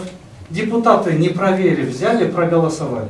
Что самое важное, я видел несколько записей, это, видать, журналисты записывали, почему-то вместо Есеновой бюджетную программу защищал Айтенов, Аким Айтенов. Но зачем ему защищать? Вопрос большой. Теперь, смотрите, почему, вот никто не задумался, а я задумался, почему в маслихате вот это все просто. Там просто бюджет, выбить деньги, это сложно, непросто. Чтобы вот эти суммы прошли, всех руководителей вот этих организаций заставляли подавать заявление о том, что они выполнят план, то есть чтобы они внесли в свои планы развития изменения, что вот там русский театр там 60 миллионов, 69, 90 миллионов. Теперь я слышал записи Есеновой о том, что эти ее требования, KPI, основаны на законе. Я изучил закон. В законе написано, что план развития предприятия должен основываться на плане развития территории города, а тот должен основываться на плане развития территории Казахстана. Есть указ президента, я сейчас номер не буду говорить, да, там это сейчас искать надо. Есть указ президента об утверждении плана развития территории республики. Там установлены планы для строительных организаций, горнодобывающих, то есть это все коммерческие организации. Там в них нету театров, нету школ, нету больниц. То есть KPI для таких организаций не устанавливается. Есенова это выдумал для того, чтобы, скажем, то есть это все продуманный план, чтобы в маслихате обосновать, сказать, мы здесь план увеличили, мы вот то, что у вас взяли с бюджета, мы завтра вернем к концу года. Вот для этого было сделано. Поэтому я уже обратился в Комитет национальной безопасности Республики с заявлением о возбуждении уголовного дела в отношении, я там фамилии, я по тексту там фамилия Есенова встречается, потому что с ее приходом в октябре 2020 года она пришла руководителем управления. С этого момента уже возникают, то есть существенные изменения. Хочу еще раз поделиться цифрами. Я взял просто-напросто в базе юридической решение маслихата города Шымкент от 27 июля 2018 года, которым был утвержден бюджет города на 2018-2020 годы. И вот смотрите, в бюджете города были затраты, я говорю затраты, то есть то, что финансировалось, да, на праздники в том числе. То есть это любой может там обратиться и посмотреть. Вот смотрите, в 2018 году городу, только Чимкент, выделено 4 миллиарда 757 миллионов 868 тысяч тенге. В 2019 году 3,5 миллиарда. В 2020 году 3 миллиарда 720, а в 2021 году 37 миллиардов 350 тысяч 500 тысяч тенге. Но откуда? Я запросы делал. 12. Да, я делал запросы. Мне такой ответ дали, то есть я много вопросов поставил, мне половинчатый ответ, никакой ответ. Я обжаловал в суд, конечно, суд тоже поддержал ее. Они говорят, простыми словами я объясню, что мне суд сказал. Вы не можете обращаться с запросом. граждане, вот у нас есть закон о доступе к информации, там написано, что граждане имеют получать любую информацию, которая не является коммерческой, государственной тайной. Это не является тайной. Поэтому суд говорит, согласился со мной, да, вы имеете право. Но этот же закон говорит о том, что вы не можете запрос сами делать, вы должны делать через суд. Я говорю, как? Если я буду делать через суд, вы же у меня не примете, в суде должно быть возбуждено производство уголовное или гражданское. Правильно, говорю, вы запрос делаете, вам откажут. Когда откажут, вы обратитесь, будет возбуждено. Ну, как-то, я не пойму, как я получу? Суд мне отказал. То есть суды у нас поддерживают, у меня уже 2 суда было аналогично, суды поддерживают наше управление культуры. Почему, что, я не знаю. Теперь у меня есть протокол обыска, составлена антикоррупционной службой по городу Алматы. Копия протокола. Дело в том, что 11 февраля 2022 года сотрудниками следственно-оперативной группы Департамента агентства РК по противодействию коррупции по городу Алматы был проведен обыск в доме руководителя управления культуры города Шымкент Есенова по адресу город Алматы, улица Керей Жанибек, Хандара, дом 10. Обыск был произведен на основании постановления о производстве обыска от 7 февраля 2022 года, по результатам которого у Есеновой в доме были изъяты служебные документы. То есть это документы управления культуры на 94 листах. Она не имеет права дома держать документы. Да. Теперь возникает вопрос. Мы примерно знаем, что возбуждено уголовное дело в связи с чем? Дело в том, что 4 или 5 февраля был задержан начальник отдела архивов управления культуры, это подчиненный Есеновой. Он был задержан в связи с получением взятки в городе Алматы. Берег, Нуржан берег, да, извиняюсь. Он был задержан.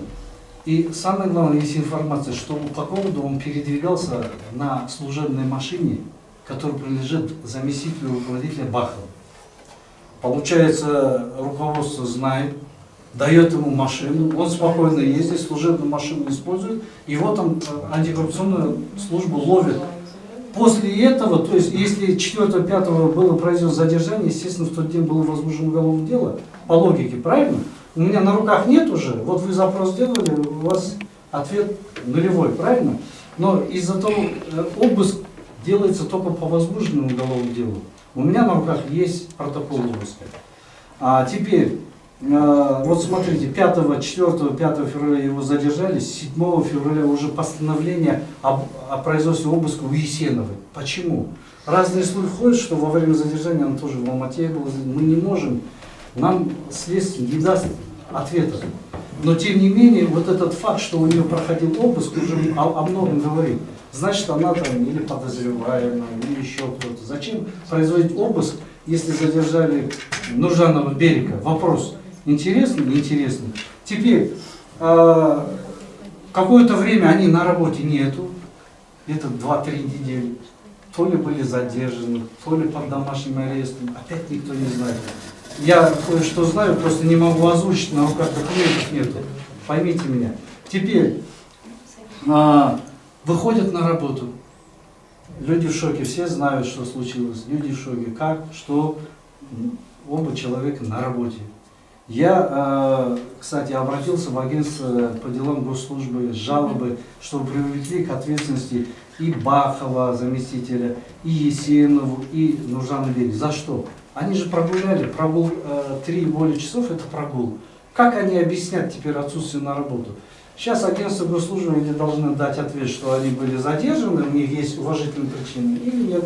Посмотрим. На Бахова в свое время я писал за то, что он своего подчиненного побил. Отделался строгим выговором. Указали, что учли его прежние характеристики хорошие. Ну, пожалуйста, вот второе нарушение. Опять его дадут выговор, я не знаю. Сейчас у них на рассмотрении находится. Но в любом случае, на сегодняшний день сейчас Есенова на работе, Берег Нуржанов на работе. Возникает, то есть расследование проводится в отношении директоров там, цирка, там еще кого-то, да. Но я думаю, не там копают. Дело в том, что я, как вначале сказал, суммы-то были уже утверждены в маслихате. В утверждении директора вот этих театров и прочих организаций, они не участвовали.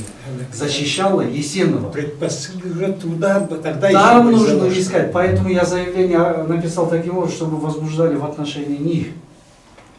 Есть предложение вообще Кайрата избрать нашим общим юристом и адвокатом вообще. Да. Сейчас, правда, Комитет национальной безопасности переадресовал мое обращение куда? В прокуратуру города Шымкент. Сейчас ожидаем, что они сделают.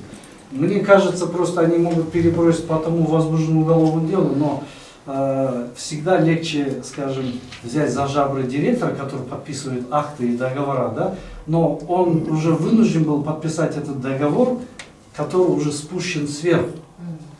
К ответственности должны быть привлечены. Я не знаю, я знаю, что администратором программы является управление культуры в лице первого руководителя. Поэтому я мог бы назвать ее фамилию, но я не знаю, может быть, исполняющий обязанности подписывал. Потому что я уже с прошлого года, с февраля прошлого года являюсь юристом драматического русского театра. Было много попыток Игоря Владимировича уволить, скажем, мы их все отбили. Но я бесконечно пишу жалобы, там, даю ответы. После этого, после того, как я вступил в эту борьбу, Есенова ни одного документа за своей подписи не делает. Все время зам или Кюенова, или в банке. Нет, уникальное это явление. Да. Это о чем говорит? Потому она Есенова умная, она знает, что завтра, потому что за каждый ответ ответственность, правильно ответил, неправильно, ложная информация, не ложная информация. Поэтому я хочу обратить внимание, что вообще пора ставить вопрос о привлечении к ответственности не только вот этих лиц. Фактически маслихат депутаты утвердили. Депутаты наши, они не являются, конечно, кроме первого руководителя, госслужащими, но закон о противодействии коррупции говорит о том, что депутаты являются уполномоченными лицами на выполнение государственных функций. Это фактически приравненные госслужащие. Поэтому те депутаты, которые голосовали за проведение вот этих праздников, я считаю, что кощунственно проводить праздники во время пандемии. Я все постановления Турибаева, то есть главного санитарного врача, изучил. Они основаны на постановлении главного санврача республики. То есть нам всем запретили выходить. Там конкретный запрет на проведение всех мероприятий на открытом воздухе. И разрешалось периодами, не всегда периодами, проводить праздничные мероприятия, скажем, в закрытых помещениях. Но ограничения заполняется не более 70%, 50%, 30%. Везде по-разному. Я житель города, ни на одном празднике не был. Я живу возле площади Наурыз, все праздники там проходят. Где эти праздники? И вообще, почему в период пандемии проводят праздники? Я считаю, сам факт принятия решения подать заявку на проведение вот этих мероприятий и утверждение вот этого плана финансирования, да, это уже является преступлением. Поэтому я смело написал, что здесь статья 365 злоупотребление своими полномочиями. То есть здесь незаконно, если есть постановление санврача на запрет проведения праздников, проводить праздники уже нельзя. Хочешь, не хочешь. Почему до пандемии на праздники тратили там 50-100 миллионов в год, Чимкент только, а в пандемии 1 300 000 000. Это же и дураку понятно. Я просто в портале Госзакупок смотрю, вот эти тендер, который так называемый выиграли с одного источника. Там же процедура целая, они должны там заявку протащить и так далее. Они уже до этого получают авторские права на дизайн конкретной библиотеки. То есть они знали заранее, что будет модернизация. Заранее в юстиции получили свидетельство, и уже чтобы подвести под один источник. Да? Потом на портале сегодня разместили конкурсную документацию. Участник, он буквально в тот же день только регистрируется. Откуда он знает, что там? Так не бывает. Сегодня зарегистрировали, сегодня выиграл конкурс. Так не бывает. Поэтому здесь вопросы, большие вопросы. Я еще раз отмечу, что Аким города Айтенов перед депутатом, я сам эти записи видел, выступал и защищал. Я Есенову там не видел, может быть она где-то затерялась, но Аким пусть защищает бюджетные заявки, скажем, аппарата Акима. А остальные местные исполнительные органы пусть защищают свои. Но у Есеновой, скажем так, хороший помощник в лице Акима. Поэтому этот вопрос надо ставить, я думаю. Я, в принципе, письменно уже обратился. В любом случае какой-то должен быть ответ. А от вас я прошу просто поддержки от СМИ и так далее, чтобы этот вопрос на контроль взять и добиться положительного решения. Если есть желание, все у меня заявления, обращения, они со ссылками на конкретные документы, на конкретный закон. Здесь только нужно сделать юридический анализ, больше ничего не надо. Выводы здесь, скажем, антикоррупционная служба расследования проводит, какие-то проверки, там, ревизионная комиссия, прочее работают, но в большей части здесь нужно юридическую оценку сделать, чем суммы и так видны, они на поверхности, скажем. Поэтому, вот, скажем, те директора предприятий, в отношении которых возбуждены уголовные дела, я просто видел даже одно письмо заместителя руководителя антикоррупционной службы, где указывается о том, что здесь показания вот этих бухгалтеров и так далее, о том, что указания им давал зам руководителя Бахов, допустим, они конкретно указывали, да. То есть вот здесь все, я сам прослушал вот эти аудиозаписи, да, Есенова не боится, она ватсапится, она в открытую говорит, на диктофон все записывают, сейчас все умные стали, мне облегчили работу, я сижу, я сейчас могу спокойно заявлять, потому что это не клевета, иначе сейчас меня затаскают по суду. У меня уже есть, я собрал там записи, у всех директоров сейчас на руках есть записи. Пожалуйста, можно послушать и сделать вывод. Зачем Есенова заставляет всех подавать доп. Заявки? Они не хотят. Хотя директора, они сами знают, что им нужно, правильно? Поэтому вот эти, скажем, если там вообще, я целый список составил там вот этих договоров, там поддержание имиджа, 20 миллионов. Организация прогулки писателей, 15 миллионов. Ёлки, да писатели прогуливали. Дайте мне такую работу. По Дубаю, наверное. Коллеги, а можно все-таки вот услышать от вас ответ на вопрос? В вашем обращении к главе государства вы в качестве результативной части написали о том, что вы требуете отстранения от должности начальника управления культуры Есенова Ханзаде Азимханова и разбирательства вообще во всем том, что происходит у нас в городе в сфере культуры. Либо вы можете вообще, вот, по крайней мере, калматинские коллеги, да, пойти. Все же вы просите, чтобы уполномоченные ответственные органы разобрались в этом деле, или же ваше мнение складывается общее в том, что вы больше с этим руководителем работать не будете? Можно я скажу? Да. Во-первых, нужно, чтобы в рамках уголовного дела разобрались, виновных наказали по всей строгости закона, а на период следствия сейчас должны быть отстранены от исполнения своих обязанностей и Бахов, и Нуржанов, и Есенова. А поскольку эти вопросы курирует Бухан, заместитель Акима,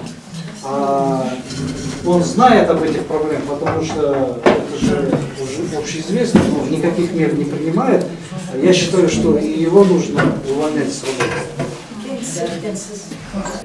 Можно я тоже отвечу? Мне кажется, не столько, сейчас мы должны вести разговор об управлении культурой, сколько об ответственности значительно больше людей. Не надо выносить. В 2021 году 4 часа 31 декабря цирк приходит, не Хамзада имес, Мухаммад приходит. И как слуга, понимаешь, он находит, конечно, листочек Я вас поздравляю, значит, там, приказом управления культуры начальника Хазада Исева Нурлан, там, Алихан назначается вам директором. А вообще надо вам делать хорошо программу, надо брать пример Дюсселей и так далее. Дюсселей. Гайда, из Гайда, да ладно, значит, он однажды, оказывается, был в Америке, посмотрел это, ну, хорошо. Одан кейінгі шаруаның барлығы, она только исполнитель она была. Все туда стекает туда, друзья, я уверенно это скажу. Мухан, да. Эти источники победители однодневки мухановские. Что мы будем говорить? Мухан Барбон менің досымның баласы. Хороший, порядочный был, боец был за нашим журналистом. Соның баласы. Но я так разочарован. Так, ну, просто нет слов. Вообще, друзья, раз уже я начал говорить, на адвокат Ревакану қазақтың жиені. Бір әңгімесі есіме түсіп кетті. Господа, депті Густума бар. Господа, депутаты, сенаторы, прошу встать. Господа, журналисты идут, депті. Сондықтан қалайған журналисты ретінде сіздерді инициировать етіп жатқандарыңыз. Мынаны қараңыз, біздің мы никак не можем даже собраться, хоть сабретейші. Нет, мы толерантные, нет, подождем. Другой, анда-мында деп жүргенде бар ғой. Сіздер, давай, лучше сами беріңіз. Ну, рахмет. Проблем көп. Управление культурының жағдай несінде, полисінде. Қанша проблема. Здорово, все нормально сказано. Повторять не надо нам. Самое главное, тағы айтамыз. Біздің мына кісілеріміз, жақсымыз. Я пришел сюда не с пустыми руками. 10 дней тому назад я написал одну большую статью. Статья приветствия в адрес Акима. Брат, Алишула, анандай надо, я там все изложить написал. Қайдан айттым мен. Гаптың бар сен өзің көрдің бе? Ты когда-нибудь подумал, о встрече с деятелями культуры? Есть были правители у нас, которые считали за честь дружить с театральными людьми. Есть были правители у нас, которые зачем напевали песни Куралаки. Были правители, которые зачем организовывали такой форум по итогам года лучший артист, лучший режиссер. То где это? В трудное время Бишара артистер получает путевки Сарагач, Манкент, стипендию Зерге, дома получили. А вы не удосужились помешать на секундочку просто встретиться и поговорить. Почему президент Колумбии Барбо Бидет, друзья, величайшим колумбийцем всех времен у нас является не Петрович, а Гарсия. Габриэль Гарсия Маркес. Габриэль Гарсия Маркес. Білдіңіз бе? Қандай адамыз. Бір театрға, бір циркке представление, просто бір кешке, бір кездесу келіп көрдіңдер ме? Вы просто как люди могли просто собраться за чаем или там в спортивном зале. Ол жоқ. Білдіңіз бе? Деп оның бір айтқандығым сондай бір нәрселерім бар. Что-то на конкурсе показано, что мне кетіп. Қарап жүрген жоқпыз бізде. Вот такой. Фейсбукқа салсаң, Шасеке. Инстаграм, Фейсбукқа тастаңыз. Да, мы поддержим. Вот молодец, Арман. Сколько у меня два директора уже болеют. Арман, Анау. Нурлан, Мнау. Как здорово сказал Кайрат. Не он же это сконструировал, вот эту идею преступную. Он всего лишь оператор. Я по себе скажу, нам руки выкручивает. Вот мне, я защищался, я не подписал ничего. У меня ни одной нет заявки дополнительной, ни одной. Но все равно она же вот так, она в 9 часов приезжала в театр и следила, во сколько я приду. Ну, ниже плинтуса знаем. А потом сидит, говорит, мы вас уважаем, Игорь Владимирович, вот вы от президента орден получили, вы там это, она меня уважает. Многие значит, время просто я экономлю. Мен көп жерде тағы бір жерде айтқым келеді, Игорь Владимирович. непопулярный родитель бізде Колбин деген болды. Біз айтсам, ой, дейсіңдер, жоқ. Колбин без всякого помощника, без всякой охраны, а өз театрдың кассасына барып, өзінің қалтасынан ақшадан қазақ спектакліне билет бердім. Был такой случай. А этих людей, понимаешь, а этим пригласительные рядом самые не приходят.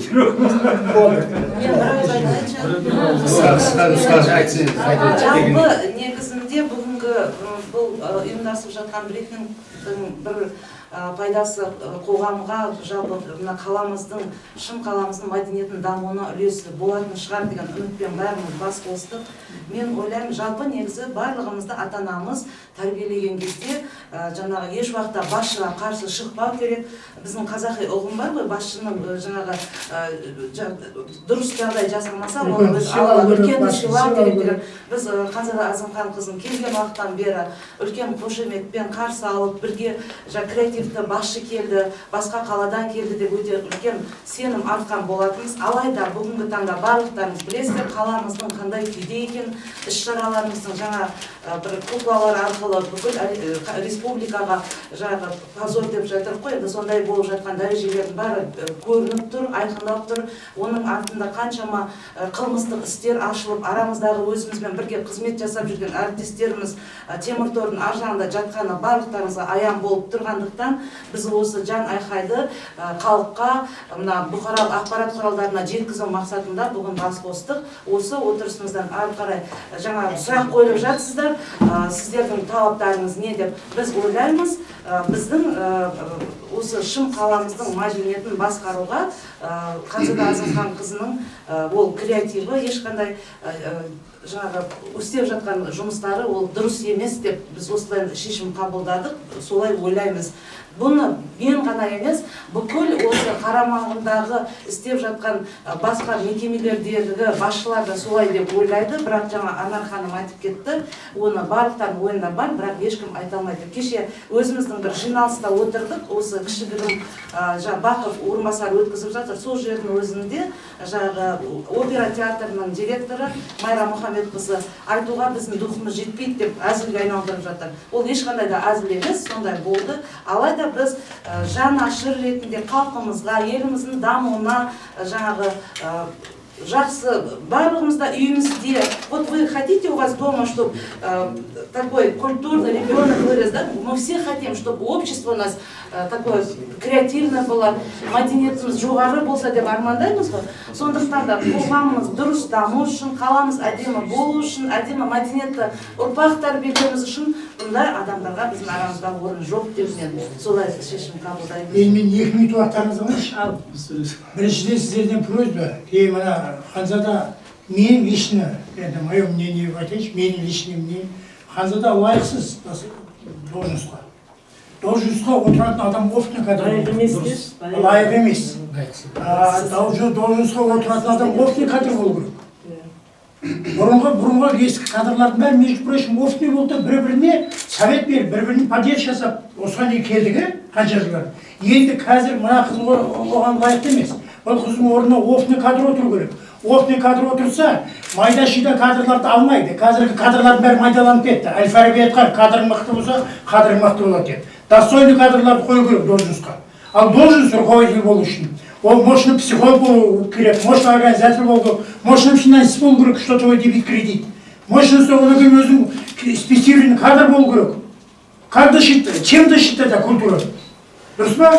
Сондай кадрлар болу керек. А трандерек біреуді апарып қойып, уже 6 айда келді, рұқсат, пожалуйста. Шеттен кадр әкелді қою керек. 40 жыл бастық болды мен, мен өнер жүрмін, 50 жыл, 40 жыл рабочий начальником. Бір рет заявление түскен жоқ отрицательно. Темірбаев мұндай. Достойный кадр болу қой, достойный кадр алып кетеді. Қалай, сондықтан айтатыным, осыны дальнейшем ескеру керек. Кім кадр болады, достойный кадрларды қоюға атсалысуымыз керек. Өзіміздің Шымкенттен іздеу керек. Шымкенттің потенциалын пайдалану керек. Мәдени қызметкерлер бізде бар ғой, жоқ емес бар. Бізде өнерде бар, Шымкентте өнер жоқ деп. Одан кейін баяғы художественный совет деген болатын. Сонда мына кісілер сияқты достойный кісілер соның члені болатын. Осуждение жасайтын, кадр болсын, муниципаль болсын, болмайды. Қай жақтан екенін өзіңіз айтасыз? Шымкент цирктан болады, директордың орынбасары Ерлан Шыңғысбек. Цирктан? Цирктан, иә. Шымкент цирктан. Қазір ИО директор. Қазір ИО-дан бері қоймай отыр қазір. Директорымыз Осының өзі сөз болайын. Енді мен қысқаша ғана айтайын. Қазір Ханзадан шықтыңыз ғой? Иә, қазір ғана Ханзада әзімханнан шықтым. Ол жоқ жоқ бір алдына бір тема. Мен жалпы құрметті брифингке қатысушылар, барлықтарыңызға алғыс айтамын. Сіздердің қосып жатқан үлестеріңіз, айтып жатқан жүректеріңізден шығып жатқан шырыл сөздеріңіздің барлығы осы Шымкент халқы үшін, өнер үшін, өнер үшін және мәдениет саласындағы еңбек етіп жатқан еңбектеріңіздің ары қарай жаңу үшін. Жалпы Қазақстан мемлекетіміздің мәдениет тұрғыдан даму үшін. Мінекей көріп отырсыздар, осы Ханзада Әзімханқызы мәдениет саласының басшысы болып келгелі бері өнерде локомотив артқа ілгерушілік болмады. Себебі басшыларымызды, режиссерларды, оларға деген ешқандай инвестиция салынбады оларға. Олардан тек қана талап етілді. KPI дегенді ойлап табылды. Ол KPI мен осы күнге дейін сұрап жүрмін. Оның бір негізі бар ма екен? Көзіме көрінбеді, сұрадым да. Жалпы алған кезде бәріміз бір сауданың артына кетіп қалған сияқтымыз. Мәдениетіміз қанша төмен кетті, ілгері емес, артқа қарай кетті. Оның басындағы осы барлық отқан мекеме басшыларының психология ахуалына да қатты кері әсер етіп жатыр. Жалпы менің өзім ойым, сіздердің де барлықтарымыз ойымыз. Жалпы бұл жердегі осы азын-аулақ адамдар емес, біз көптеген адамдармен жолығамыз, сөйлесеміз. Олардың бәрінің арман тілегі Ханзада Әзімханқызының мәдениет саласындағы басшылық орнынан кетуі. Бірақ, бағанан бері көп айтылды, көп оқылды, анықтама дәйекті жағдайлар келтірді. Бірақ оның барлық аздық етуі. Неге ондай? Біз жаһандану өмірінде, дәуірінде тұрып жатырмыз. Біз ештеңкені жасыра алмаймыз. Ештеңкені біз бұғып қала алмаймыз. Ештеңкеге біз құлағымызды жауып, көзімізді жұма алмаймыз. Себебі біз қазір әлеуметтік желі бар, жаһандану бар, вертикалды интеграциядан біз горизонталды интеграцияға баяғыда кеткен адамдармыз. Сондықтан да біз өте қатты қобалжудамыз. Шын мәнінде де осы Ханзада Әзімханқызы келгелі бері көптеген оқиғалар орын алып жатыр. Оларды жазып жатыр, көріп жатырмыз. Осының алды алынса екен. Осы мәселеге жол жөнекей емес, құлақ асты емес, үңіліп, терең үңіліп, мәдениет ол құндылығымыз біздің. Бұны жоғалтуға болмайды. Экономика өз алдына, әлеуметтік жағдай өз алдына. Бірақ мәдениет ол ежелден келе жатқан, ол біздің тыныс-тіршілігіміз. Осы отырысымыз. Рахмет. Әпеден істеп жатқан қыздарымыздың несі ашты. Мынаған болды, конкретно әңгіме сол, мынаған болды асырайын етіп жатыр. Түкке тұрмайтын жаңағы тупойларды отырғызады, ол анау барып қайт, шауып қайт, болмаса неге қой дегенге қой қояды, айтқан орнына. Потому что оның неғып істемейді. Ал мына қыздарды адалдығын айтып, шындығын айтады, значит, мысалы грамотный ма, асырайын етіп. Ол адамдық емес. Мен Сауғанбаева Жанар Иманқұлқызы, орталықтандырылған балалар кітапханалар жүйесінің директорының қызметін атқарып келген осы уақытқа дейін 21-ші жылы ротация ауысу тәртібімен жасөспірімдер кітапханасына ауыстырылдым. Оның түпкілікті себебі мынау жаңа жоғарыда айтып кеткен әңгіме модернизация, кітапханаларды жаңашыландыру. Модернизациядан өткізу кезіндегі басшыға қарсы шықтық па, оның жаңағы идеясына қосылмадық па, сондай мақсатта жасөспірімдер кітапханасына ауыстық. Жасөспірімдер кітапханасында жүріп, коллективті қарсы қойып, коллективті айдап салу әсерінен қыркүйек айынан бастап жұмыссызбын. Құдайға шүкір, қазіргі кезде соттың шешімімен қайта өз орныма соттың заң жаңа бұзушылықтары анықталып, Есенованың бұйрықтарының күші жойылды. Енді соттың шешімін орындауды күтіп отырмын. Енді айта кетейін дегенім, біз әрине мәдениетті қолдаймыз, кітапханалардың жаһандануын, кітапханалардың жарқырап жаңғыруын бәрін біз қолдаймыз. Дегенмен де жаңағы қомақты үлкен қаржыға келген кезде, енді біз мәдениет саласының мамандарымыз, кітапханашы мамандығын оқыдық, енді не емеспіз, финансист емеспіз. Дегенмен де соншалықты қаржының біздің қолымыздан өтуіне әрине біз ойландық. Қандай болар екен, бұның артында қандай жауапкершілік тұр. Ертең күні бірінші басшы жауап береді ғой. Сондай ниетпен, сондай өзіміздің алдын алу мақсатында заң органдарына жүгініп, осының қаншалықты заңдылығын анықтау мақсатында прокуратураға жаңағы кеңес ретінде жазған арызым үшін мен жұмыстан қуылдым деп ойлаймын. Себебі ол нәрсе болмау керек еді, бәріне келісу керек еді, сол кісінің айтқанымен жүру керек еді. Дегенмен де сол менің қасымдағы әріптестерім модернизациядан өткізу кезінде барлық нәрсеге келісіп, сол кісінің тапсырмасын орындаған кісілер қазір жұмыстан қуылды. Олар қазір жоқ. Солардың қолымен барлық нәрселерін істеді. Олар қазір жұмыссыз. Маған өте өкінішті, пенсияға 1 жыл қалған Қарымбекова Закира апайымыз, одан кейін Шакырбекова Гүлсім Абай кітапханасының қанша көзін ашқалы сол кітапхана саласында маман. Сондай біздің кітапхана саласында Батырғазы ағай пенсияға 1,5 жыл қалғанда сондай кісілердің зейнеткерлік жасқа жақындаған кезде жұмыссыз қалып, оларды абыройсыз, енді біз ұжыммен жұмыс жасағаннан кейін біздің қол астымыздағы қызметкерлеріміздің арасында бізді абыройсыз қалдыруы, мен ойлаймын, ол кісінің өте өзінің көздеген мақсатына жету мақсатында болды деп ойлаймын. Енді сөзімді қорытындылай келе, жаңағы айтылып жатыр ғой, қандай не талап етесіздер деп. Мен ойлаймын, заңды құқық органдар бұның бәрін ары қарай қараса, шешілсе заң бұзушылықтарын. Одан кейін алдағы уақытта біздің мына оңтүстіктің, Шымкенттің жаңа айранда үйіп отқан оңтүстік Ордада Шымкенттің мәдениеті бұл кісіге дейін де болған, әрине болады да. Соның бәріне лайықты басшы келсе екен деп ойлаймыз. Біздің жан айқайымызды тыңдаса екен жоғарыдағы. Мен жаңа замақның өзім асырайын тез көріп. Мен сонда айтып мен шаруам жоқ. Депутаттар мен замақым бірінші солады. Бітті ма? Сөйлеушілер бар ма? Болды бар. Неге сөйлемейсіз ба? Пару ласковых слов. Одан кейін осындай Я понимаю, что это ваша инициатива была, да?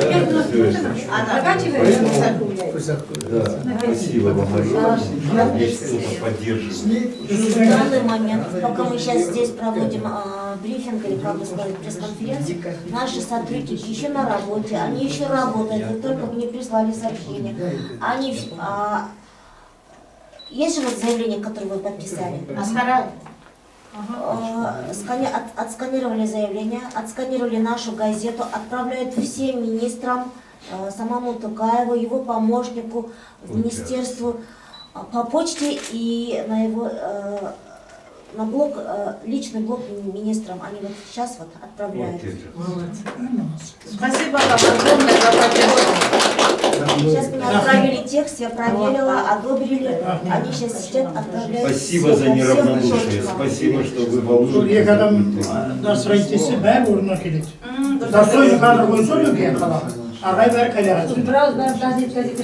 Не увлекайтесь. От Министерства культуры ничего не зависит. Тоқаев төлек сіздер көлемін жиып жатырмыз, жауап берген. Молодцы, Бұл жерден жай адам жоқ, өздеріңіз білесіздер, бәріңіз мәдениеттің қаймақсыздар, өнердің майталманы. Оның бәрі айтылды, барлық жаңа келген пресса, СМИ көптеген мағлұматтарға қанықты. Бұл жерде жай адам облыстық келген жоқ, байқадыңыздар, республикалық СМИ келді, бақ өкілдері келді, Астана келді, 7-ші арна келді, Қазправда келіп отыр. Сосын КТК келем деген ол ауданда болып қалды. Бір-бірінен алады. Енді жабаған айтқаны сразу келді, екінші тарап бола ма деп сұрады ғой. Екінші тарап келген жоқ, көріп отырсыздар. Ертең барып сұраймыз деді. түсіндіңіздер ма? Сіздерді тыңдап алдым мына жерде. Енді ол кісіге шығамыз деп тұр. Жаңа Ханзада Әзімханқызына. Жауабын тыңдауға. Пресса тарапынан, осы сынып тарапынан. Одан кейін екінші қадағымыз президенттен бастап жаңа үкімет басшысы Смайыловқа, сосын мемлекеттік істер несі сыбайлас жемқорлыққа жолданды, хаттардың барлығы көптеген 5-6 министрлікке жолданды хаттар. Соның жауабын күтеміз. Өздерінде де ары қарай біздің тарапымыздан қадамдар осылай болады. Ары қарай жалғасты кездесе береміз деп ойлаймын. Бір ауызбіршілікпен. Ханзада ханымды бүгін 9-дан бері шақырып жатырмыз ғой. Ол хат жолдап қойды. Хаттың жауабы ертең болады. Не айтылатыны. Енді қарындасым жаңа заңды тұрғыдан ше, Қайрат мырза көп нәрсе айтып кеткенбіз ғой. Сізге рахмет. Сізде өте көп мәлімет жинағансыз. Өте еңбек сіздердің шығынағандарыңыз бөлек факттық жағынан бұл кісі өте жоғары көтеріп кетіпті ғой. Байқаған енді бас қосқан кезінде жаңағы заматыменен мына культураның басы неге менсіз внимание сонша нашы неге енді біз жаңағы көзі ашық көрегі бояу адамдар ретінде сіздер мысалға кім сенеді? Бәрілеріңіз бір адам емес, 2 адам емес, осыншалықты адамның қарсы артымызда қанша адам бар әлі? Көріне алмай отырған қанша адамдар қол қойған бар. 500 адам қол қойған 500 адам қол қойды. Қол қойып береді. Зато бүкіл город күйтіп тұр. Бұл мәселе ұзап кетті да. Адамдардың жүгесі тозып барады шыны керек.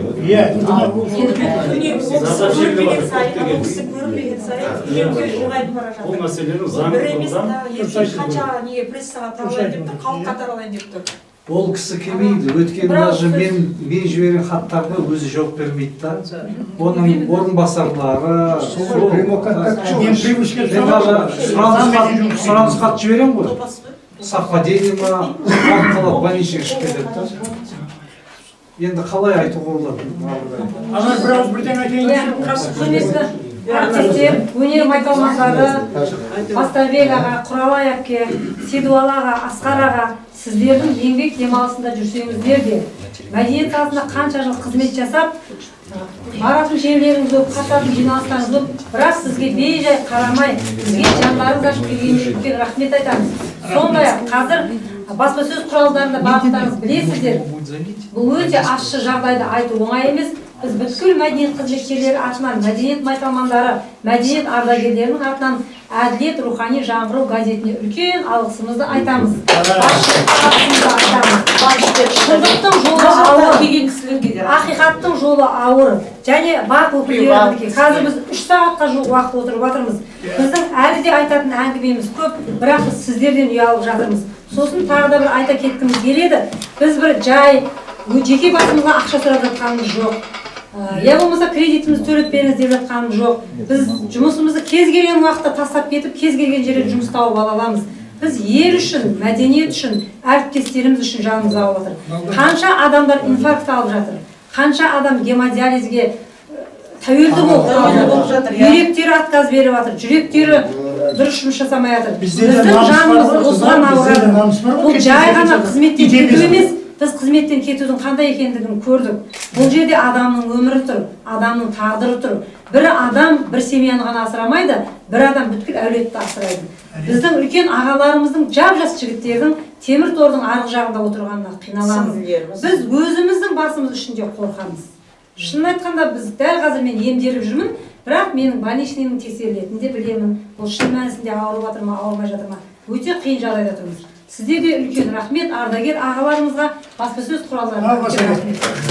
Вам огромное спасибо.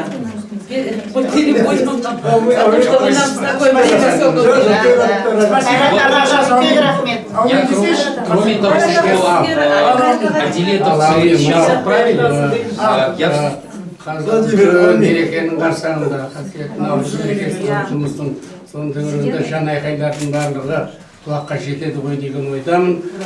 Дұрыс шешімін табар дегенде мен әділетті айналайын, әділеттің атының өзі әділет. Біз әділетке ғана жеткізсек, шындыққа көз жеткізсек деген ғана ойымыз бар. Алла соған жеткізсін. Қош жиналсын, жемісін көрейік қыздар.